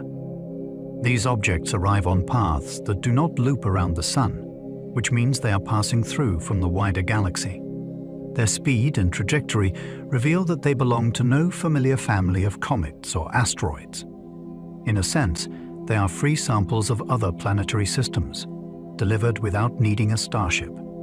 Some look dusty and comet-like. Others appear more inert, with unusual brightness changes that hint at odd shapes or tumbling rotations. Because they move fast, we get only a short time to observe them, which makes rapid response essential. Wide field surveys are improving, and that raises an exciting possibility. If we find more visitors, we can start comparing them, building a census of alien debris. Each one is a fragment of another system's story, shaped by a different star, then flung into interstellar night. Oumuamua's strange acceleration sparked debates about its nature. After the first known interstellar visitor was discovered, astronomers tracked its motion with extreme care. Its path did not match gravity alone. It seemed to gain a small extra push as it left the Sun, a behavior often explained by outgassing, where escaping vapor acts like a gentle thruster. The puzzle was that telescopes did not clearly see the expected dust cloud that usually accompanies such activity. That opened a storm of interpretations. Some researchers suggested a very faint kind of outgassing, perhaps hydrogen, perhaps water released in an unusual way, that could produce thrust without obvious dust. Others explored the idea that radiation pressure from sunlight could nudge a thin, low-density object. A few speculations went far beyond natural explanations, which drew attention but not consensus. What remained solid is the lesson. One brief visitor exposed how limited our observations can be and how quickly mystery returns when the data window is short. Meteorites contain older grains than the Sun itself. Hidden inside some meteorites are tiny mineral grains that formed before our solar system existed. These pre-solar grains condensed in the outflows of dying stars or in the debris of stellar explosions, then drifted through interstellar space until they were swept into the cloud that became the Sun and planets. They are microscopic, yet they carry unmistakable signatures in their isotopes, ratios that do not match anything made in the solar system. Finding them is painstaking. Scientists dissolve away most of the meteorite and isolate the resistant grains, then analyze them atom by atom. The payoff is extraordinary. Each grain is a direct physical sample of another star, older than Earth, older than the Sun, older than the planets. In most astronomy, we infer stellar history from light. Here, you can hold it in your hand. Meteorites are not only rocks from space. They are archives of stellar neighborhoods that existed long before our own. Some meteorites carry amino acids, raising questions about life's ingredients. Amino acids are basic building blocks of proteins, and several types have been found in certain carbon-rich meteorites. This does not mean life arrived ready-made. It means complex organic chemistry can happen in space, inside small bodies where ice, minerals, and energy sources interact over long periods. Some of these molecules may have formed in the early solar system, while others may have formed even earlier in interstellar clouds. Scientists test for contamination carefully, since Earth is full of organics that can confuse the picture. When the evidence holds up, It suggests that prebiotic ingredients may be widespread, not rare. Impacts in the early history of Earth could have delivered a mixture of water, minerals, and organics, adding to what Earth was already making on its own. The bigger question is still open. Are the ingredients common while the recipe for life is hard? Or are both common, and we are just beginning to notice? Lunar samples record impacts that may have reshaped early Earth. The Moon has no global oceans and no active plate tectonics to erase its ancient scars. That makes it an unusually honest historian. Rocks brought back by Apollo missions and samples from lunar meteorites contain records of intense bombardment early in solar system history. By dating these materials, scientists can reconstruct when major impacts occurred and how frequently they happened. That matters for Earth, because Earth would have been hit too, often with even larger consequences due to its stronger gravity. Giant impact can melt crust, vaporize oceans, and reset surface environments. They can also deliver material and energy that changes a planet's chemistry. The lunar record is not a perfect diary, and interpretations have shifted as measurements improve. Still, it remains one of our best guides to a time on Earth that has largely been erased. When you hold a lunar rock, you are holding a page from the early solar system written in shock and heat. Earth's water may have arrived from multiple sources, not one. Earth formed in a region that was warm enough to make water delivery complicated.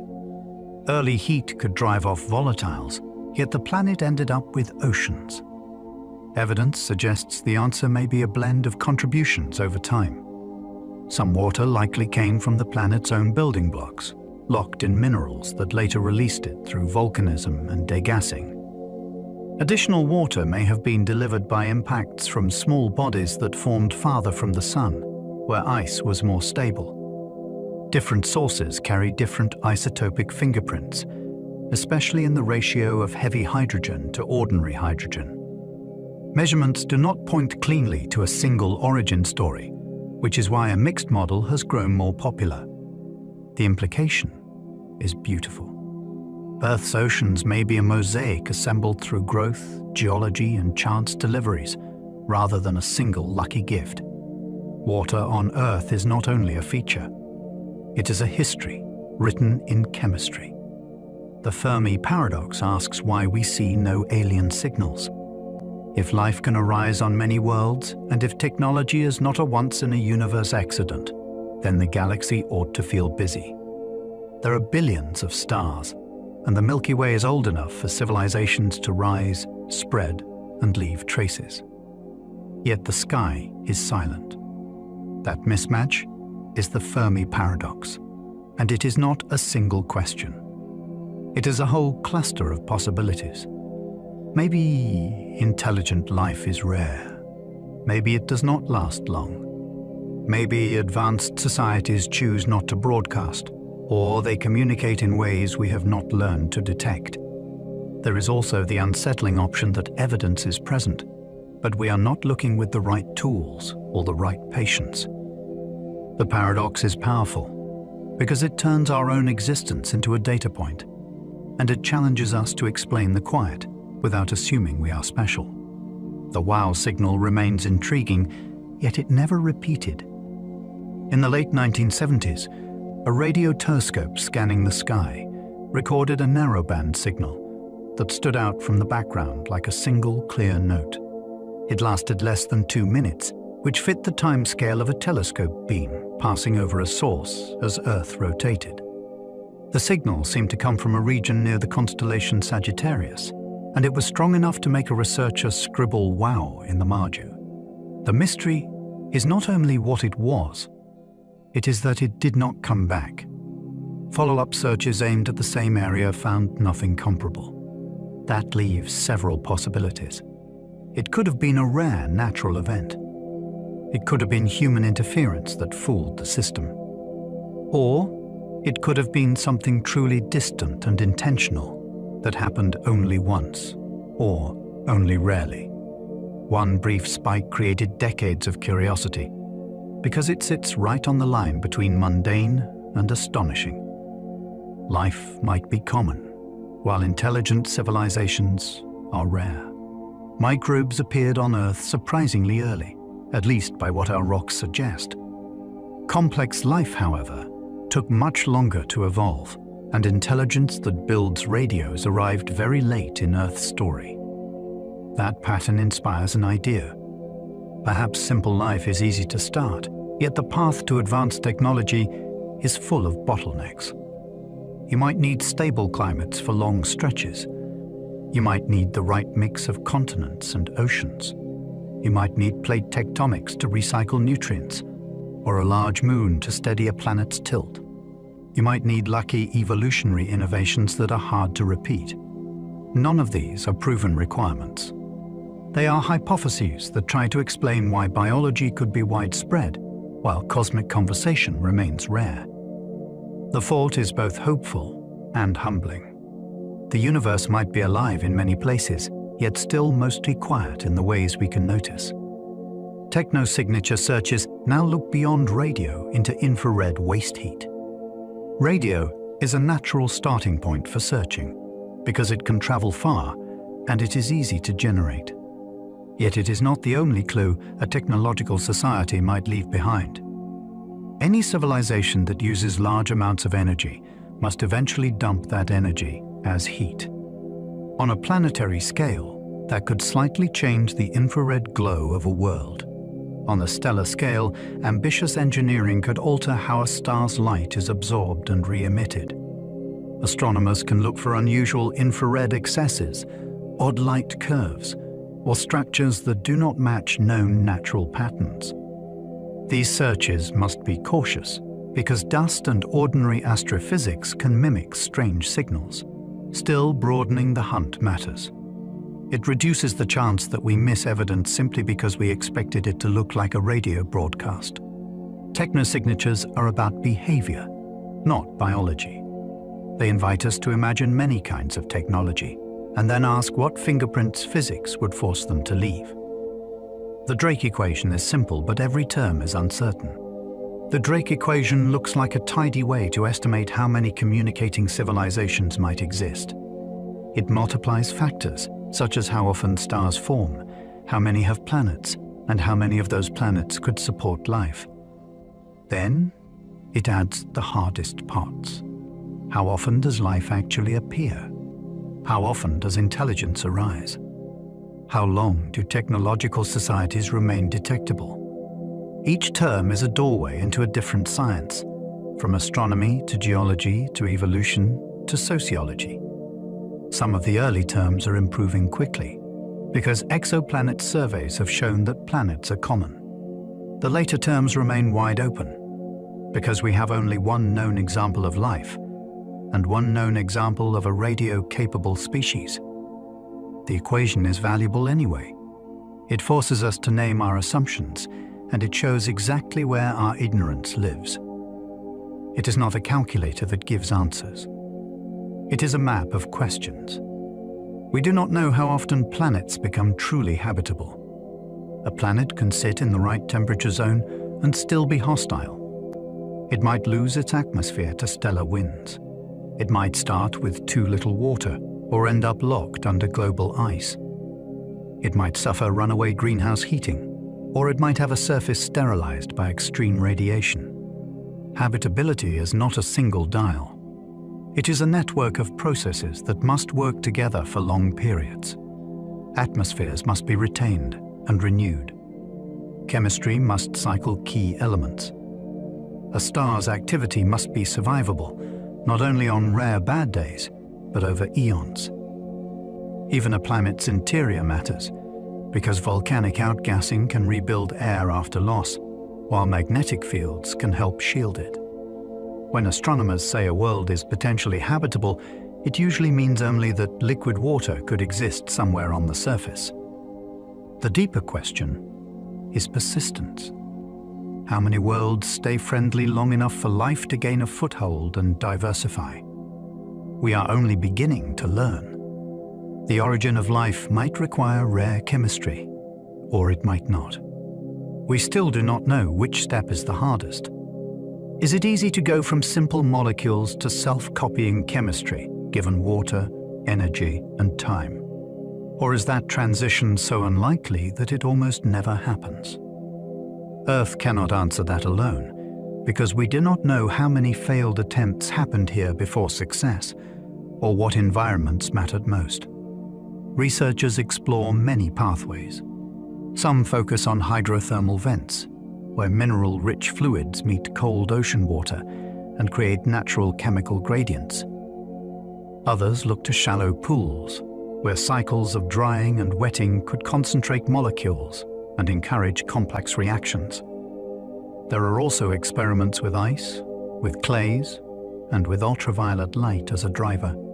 Each approach can produce promising pieces, like building blocks of RNA or simple membranes. The mystery is how those pieces assemble into a system that can evolve. If the transition is easy, the galaxy could be full of life. If it is hard, we might be a rare chemical miracle. Some scientists consider shadow biospheres with unfamiliar biochemistry. On Earth, almost all known life shares the same basic chemistry: DNA or RNA for information, proteins for function, and familiar metabolic pathways. The shadow biosphere idea asks a daring question. What if Earth also hosts life that does not use the standard toolkit, and we have simply overlooked it because our tests are designed to detect what we already know? Such organisms might use different building blocks, different solvents, or different information molecules. They might live in extreme niches where competition with familiar microbes is limited. Searching for this is difficult because you must avoid circular logic.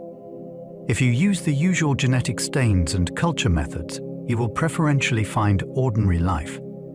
Instead, researchers look for anomalies, cells that do not behave like expected biology, or chemical signatures that suggest alternative metabolisms. No confirmed shadow biosphere has been found, but the concept is valuable. It reminds us that discovery is shaped by the assumptions built into our instruments, and that unfamiliar life could be invisible to familiar eyes. Panspermia suggests life can travel, but evidence is still thin. Panspermia is the idea that life, or its precursors, can move between worlds. It might ride inside rocks blasted off a planet by impacts, then drift through space and land elsewhere. Some hardy microbes can survive extremes of cold, vacuum, and radiation for a time, which keeps the idea from being instantly dismissed. There are also organic molecules in space, including in comets and meteorites, which shows that some ingredients can travel widely. The hard part is proving that living systems can survive the full journey, and proving that they have. Even if life can travel, panspermia does not solve the deepest problem. It moves the origin to another place. Still, it could change how common life becomes. If one planet develops life, and if exchange of material is possible, then nearby worlds might be seeded more easily than starting from scratch. The idea is a bridge between biology and celestial mechanics, and it keeps the search for life connected to the movement of worlds. Extinctions could reset complex life repeatedly on many worlds. Complex ecosystems are fragile in a way that microbes are not. A planet can host simple life for eons, yet struggle to maintain stable environments where large, diverse organisms can thrive. Impacts, supervolcano episodes, nearby stellar flares, and long-term climate shifts can all cause mass extinctions. On Earth, life recovered, but recovery took time, and the winners were not guaranteed. On another world, repeated catastrophes could keep knocking complexity back to the starting line. Even if intelligence is possible, it may require long stretches of relative stability, plus evolutionary luck. This idea offers one path through the cosmic silence. The universe might be full of living planets, yet few may reach the stage where technology can arise and persist. Extinctions also complicate our search, because a world could have hosted advanced life in the distant past, and now appear quiet. The night sky might not be empty of stories. It might be full of stories that ended. The Milky Way is eating smaller galaxies, and it is still happening. Our galaxy is not a closed island of stars. It grows by gravity, and gravity is patient. Small companion galaxies drift too close, then tidal forces begin to stretch them like taffy. Stars are pulled into long arcs, and dark matter is stripped even more easily. Over time, the visitor dissolves into the Milky Way, adding new stars to the halo and stirring the motions of older ones. This is not only ancient history. Astronomers are watching ongoing interactions right now, including systems that are visibly being torn apart. The evidence is written in star motions, chemical fingerprints, and faint structures that wrap around the sky. Every time the Milky Way absorbs a smaller neighbor, it changes its own shape a little. The galaxy you see tonight is the result of many quiet meals. Stellar streams are fossil trails from galaxies torn apart. If you could turn up the contrast on the night sky, you would see faint ribbons of stars looping around the Milky Way. These are stellar streams, and they form when a star cluster or small galaxy is pulled apart by tidal forces. The stars do not scatter randomly. They keep moving on similar orbits, so they trace out graceful paths that can persist for billions of years. That makes them valuable. A stream is like a line of footprints, showing where the disrupted object traveled and how the Milky Way's gravity shaped it. Streams also act like probes of dark matter, because their thickness and clumpiness can reveal invisible lumps that disturb their paths. Astronomers map them using huge surveys that measure positions, brightness, chemistry, and motion. When a new stream is discovered, it is not just pretty structure. It is a preserved record of a cosmic encounter, still drifting overhead. The center of our galaxy hides a black hole we can track. At the Milky Way's core, dust blocks visible light and hides the crowded star field behind it. Infrared telescopes can pierce that veil, and they reveal stars moving at astonishing speeds in tight orbits around an unseen point. By watching those orbits over many years, astronomers can measure the mass of the central object with remarkable confidence. The result is a supermassive black hole, known as Sagittarius A star, with a mass of millions of suns. One star in particular has traced a full orbit in a human lifetime, swinging close and then racing away again. These measurements are like celestial clockwork, and they let us test gravity in a strong field environment. The galactic center is not quiet. It is a laboratory where invisible mass announces itself through motion, and where the heart of the Milky Way becomes something we can measure, not just imagine. Andromeda is approaching, and a future merger is expected. Andromeda is the nearest large galaxy to the Milky Way, and it is moving toward us. Over billions of years, gravity will pull the two spirals into a slow dance. First, their outer halos will interact. Then their disks will pass through each other, distorting into long tidal tails. Stars will mostly avoid direct collisions because space is vast, yet their orbits will be scrambled by changing gravity. Gas clouds, however, can collide and compress, which can trigger waves of star formation. Eventually, the galaxies will settle into a single larger system with a new shape. The night sky from Earth will look dramatically different during that era, with Andromeda growing larger and more complex over time. This is not a sudden crash. It is a drawn-out transformation that will unfold across cosmic timescales. A merger is one of the ways galaxies evolve, and we are part of one that is already on its way. Galaxies can stop forming stars, and the shutdown mechanism varies. Star formation requires cold gas. It also requires that the gas stay cold long enough to collapse into dense clouds. Many galaxies lose that ability, and they become quiet systems filled with older stars. The reasons differ. Some galaxies fall into clusters where hot intracluster gas can strip away their own gas like a headwind. Others exhaust their supply, turning gas into stars until little remains. In some cases, gas is heated and kept from cooling, which prevents new clouds from forming even if material is still present. Mergers can also play a role, stirring gas in ways that can trigger a burst, followed by depletion. The result is a population of galaxies that are still luminous, yet no longer building new suns.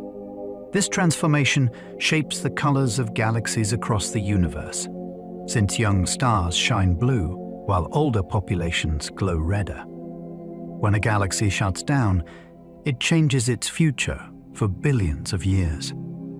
Supermassive black holes influence galaxy growth through energetic feedback.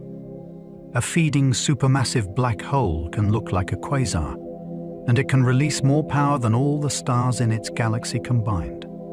That energy does not stay near the center. It can drive winds that push gas outward, and it can launch jets that punch through the surrounding medium. Both effects can change how much cold gas remains available to form stars. In some situations, feedback appears to quench star formation by heating gas or expelling it from the galaxy. In other situations, the same energy can compress gas in certain regions and trigger new star formation, at least locally. This is why feedback is so important. It links the smallest scales near a black hole to the largest scales of galaxy evolution. Observations show correlations between black hole mass and properties of the host galaxy, which hints at a long coevolution. The black hole is not just a passenger.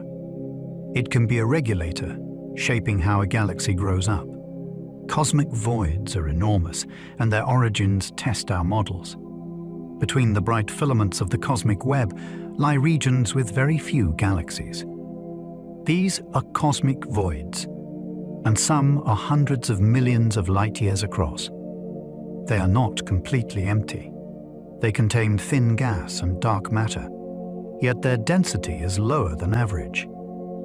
Voids form because gravity pulls matter into denser regions, leaving underdense regions to expand and become emptier over time. That makes them sensitive tests of cosmology. The way voids grow depends on dark energy, on the nature of gravity, and on how matter clusters. Astronomers study voids using galaxy surveys and statistical methods, looking for subtle patterns in their shapes and their distribution. Voids can also affect the light that passes through them, leaving faint imprints on background signals. In a universe shaped by gravity, emptiness becomes informative. A void is not nothing. It is a measurable outcome of how structure forms. The Great Attractor tugs galaxies, yet its full structure is hard to map. When astronomers measure the motions of galaxies near us, they find a large-scale flow. Many galaxies seem to be moving toward a broad region of space, as if drawn by a hidden concentration of mass. This is often called the Great Attractor. The challenge is that the region lies partly behind the plane of the Milky Way, where dust and dense star fields obscure our view in visible light. That makes mapping difficult, like trying to chart mountains through fog. Observations in infrared and radio help, because they can see through the dust more effectively. Surveys have revealed clusters and superclusters in that direction, suggesting that the pull comes from a complex web of structures rather than a single object. The Great Attractor is a reminder that even our local universe is not fully mapped.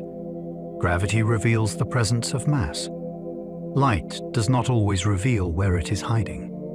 Some large-scale alignments in the sky seem unlikely by chance. Cosmology assumes that, on the largest scales, the universe should look statistically similar in every direction. That idea has passed many tests, yet a few patterns have raised eyebrows. Certain features in the cosmic microwave background appear to show alignments across wide angles, and some analyses have found correlations that look stronger than a simple random universe would predict. These anomalies are debated because subtle systematics can create misleading patterns. Foreground contamination from our own galaxy can also imprint structure that looks cosmic. Even the act of analyzing many patterns can create false surprises, since some will look unusual by luck alone. Still, the discussion matters. If an alignment held up beyond all reasonable doubt, it could hint at new physics or unexpected cosmic history. At minimum, it forces careful thinking about data, assumptions, and statistics. Sometimes the universe challenges us, not with noise, but with hints that coherence might hide in places we expected randomness. The universe's largest structures challenge how quickly order can form. Galaxies gather into groups, groups gather into clusters, and clusters trace out superclusters and long filaments. When surveys map these structures across enormous volumes, they sometimes find features that feel surprisingly vast and coherent. The puzzle is not that structure exists. Gravity makes structure inevitable. The puzzle is how quickly matter can organize into very large patterns, given the age of the universe and the initial conditions we infer from the cosmic microwave background. Astronomers test this by comparing observations to simulations that start from early fluctuations and evolve forward under known physics. Usually the match is impressive, which is a triumph of cosmology. Yet the most extreme structures remain useful stress tests. They push us to check selection effects, measurement uncertainties, and the assumptions inside simulations. They also invite deeper questions about how we define a structure in a noisy cosmos. The biggest patterns in the universe are not just scenery. They are benchmarks for the story of growth itself. Cosmic strings are hypothetical cracks in spacetime that might still exist.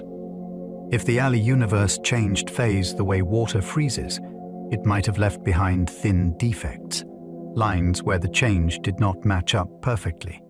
These would be cosmic strings, not made of atoms, but made of trapped energy in the fabric of space. A single one could be incredibly massive for its width, yet so narrow that it would slip through planets like a needle through fog. We would not see it glowing. We would notice it by what it does to light and matter. It could bend distant starlight into duplicated images, or it could send out brief bursts of gravitational waves when loops form and snap. Searchers have looked for these signatures in sky surveys and in gravitational wave data. No confirmed detection exists yet. Still, the idea remains compelling because it would be a surviving fossil of the universe's earliest moments. Primordial black holes could be dark matter, but constraints are tight. Most black holes form when stars die, but there is another possibility. In the first instance after the Big Bang, dense regions might have collapsed directly into black holes, long before any stars existed. These primordial black holes could range from tiny to enormous, depending on the physics of the early universe. If enough of them formed, they could account for some or even all of the unseen mass that shapes galaxies. The challenge is that they leave traces. A population of compact objects would bend background starlight in brief microlensing events, and it could disturb star clusters and galactic structure in ways we can test. Very small ones would also have evaporated by now if Hawking's idea is correct, which limits which masses remain plausible. As surveys improve, many mass ranges have been ruled out.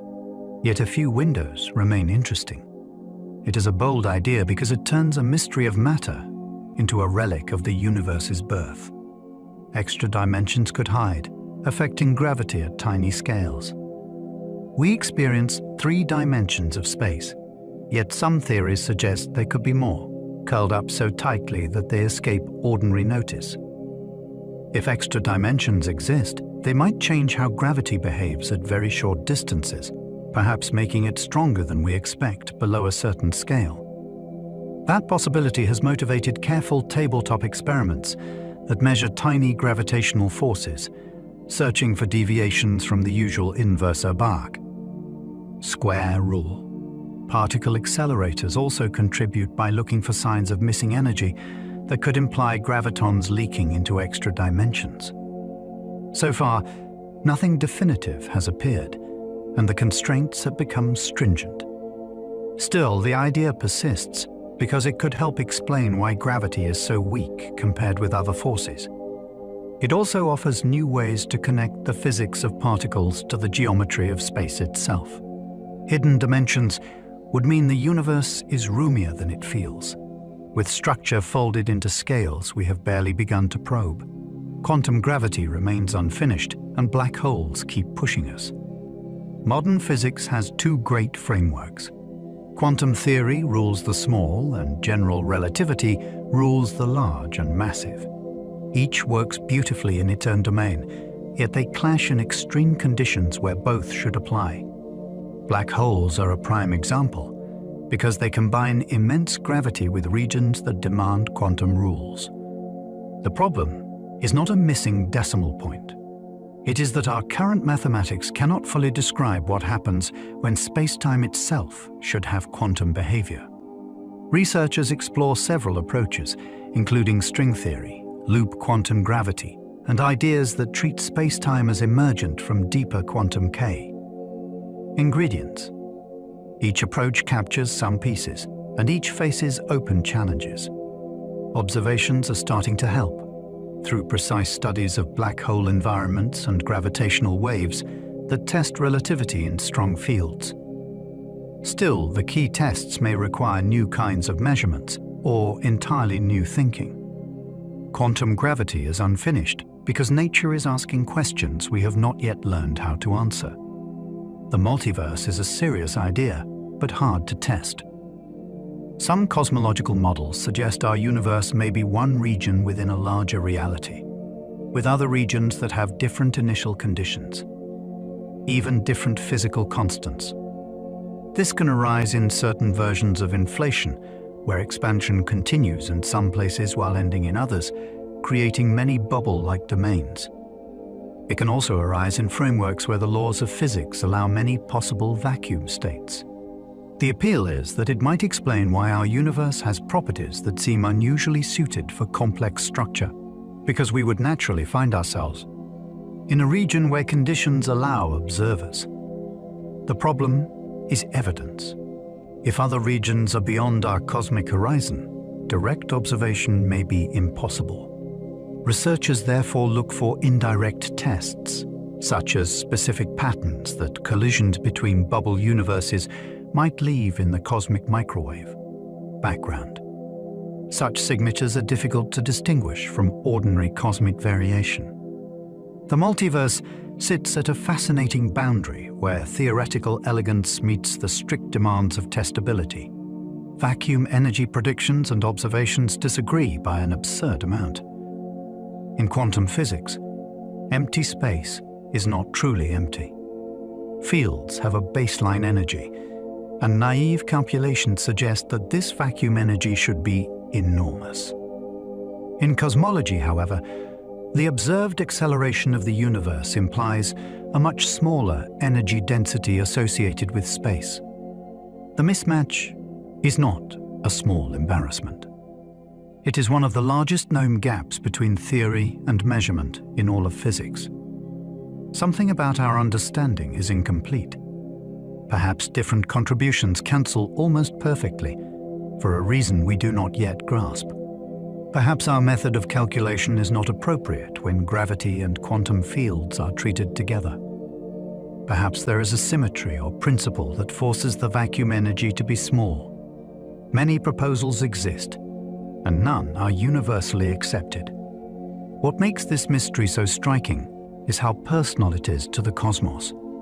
The large-scale fate of the universe seems to depend on an energy we struggle to define, in a space we once considered nothing at all. Some constants seem finely tuned for complexity, and nobody knows why. The universe runs on a set of numbers, like the strengths of forces and the masses of fundamental particles.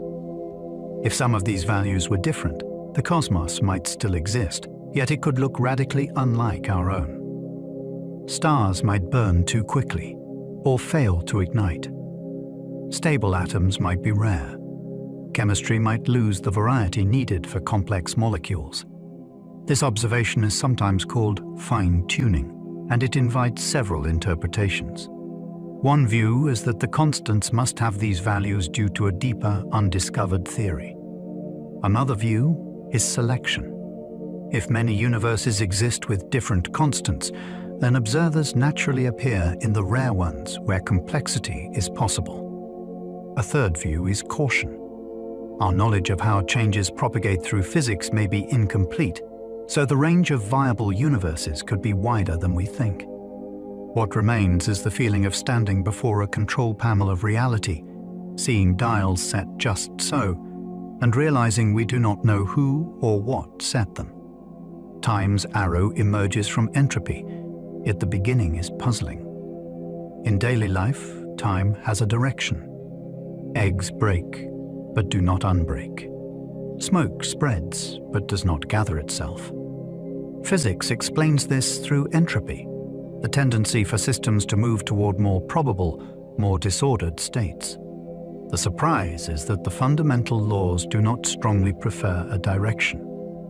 Many equations work nearly the same forward or backward. That means the arrow of time must come from conditions, not from the basic rules. It points back to the early universe, which appears to have started in an unusually low entropy state. That is the real mystery. Why was the beginning so ordered, so special, so unlike a typical random configuration? Different ideas attempt to answer this, including cosmological models with bounces, or proposals where the early universe had a specific geometric style. Simplicity. None are settled. The arrow of time feels obvious, yet its deepest explanation may be written in the very first moments, in a boundary condition we still do not understand. The far future of the universe depends on dark energy's true nature. If dark energy is constant, expansion will continue to accelerate, and distant galaxies will slip beyond what we can ever observe. The cosmos would grow colder and darker over unimaginable spans of time, as stars fade and matter becomes more diffuse. If dark energy changes with time, the story could be different. Acceleration might weaken, or it might strengthen. In some scenarios, an increasing dark energy could eventually overpower all binding forces, separating galaxies, then star systems, and in the extreme, even tearing apart atoms.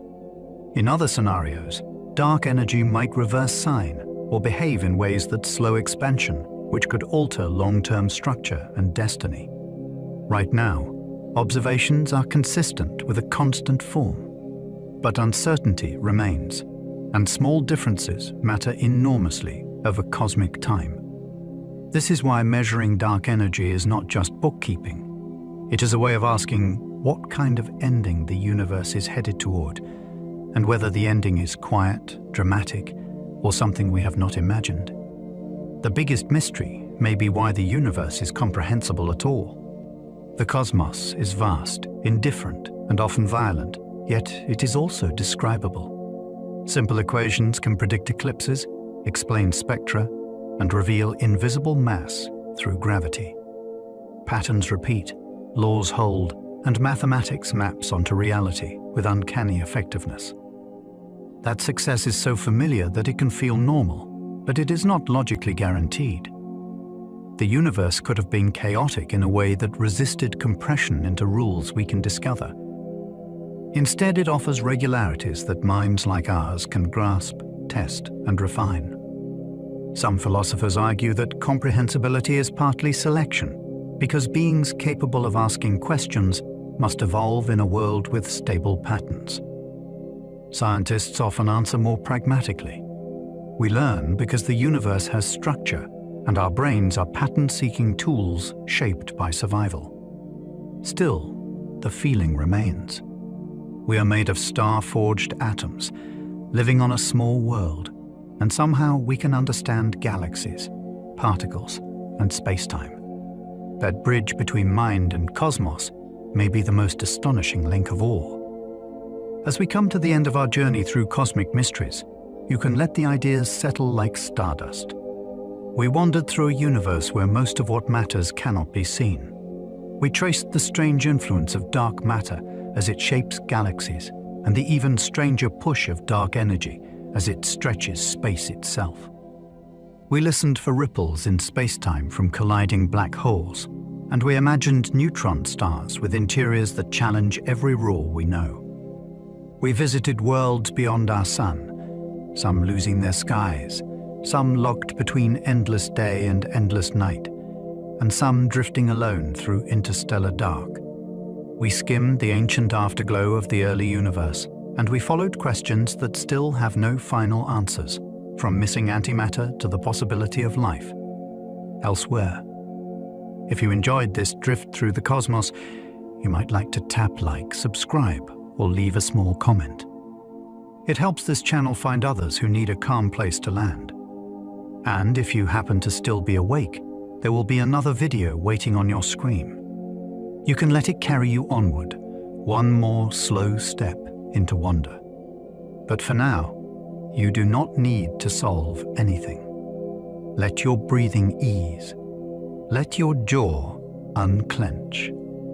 Let your shoulders sink down into the support beneath you. Picture the sky above a quiet world, wide and patient, while the universe continues its long unfolding without asking you to keep up. You have done enough for today. Sleep well, and good night.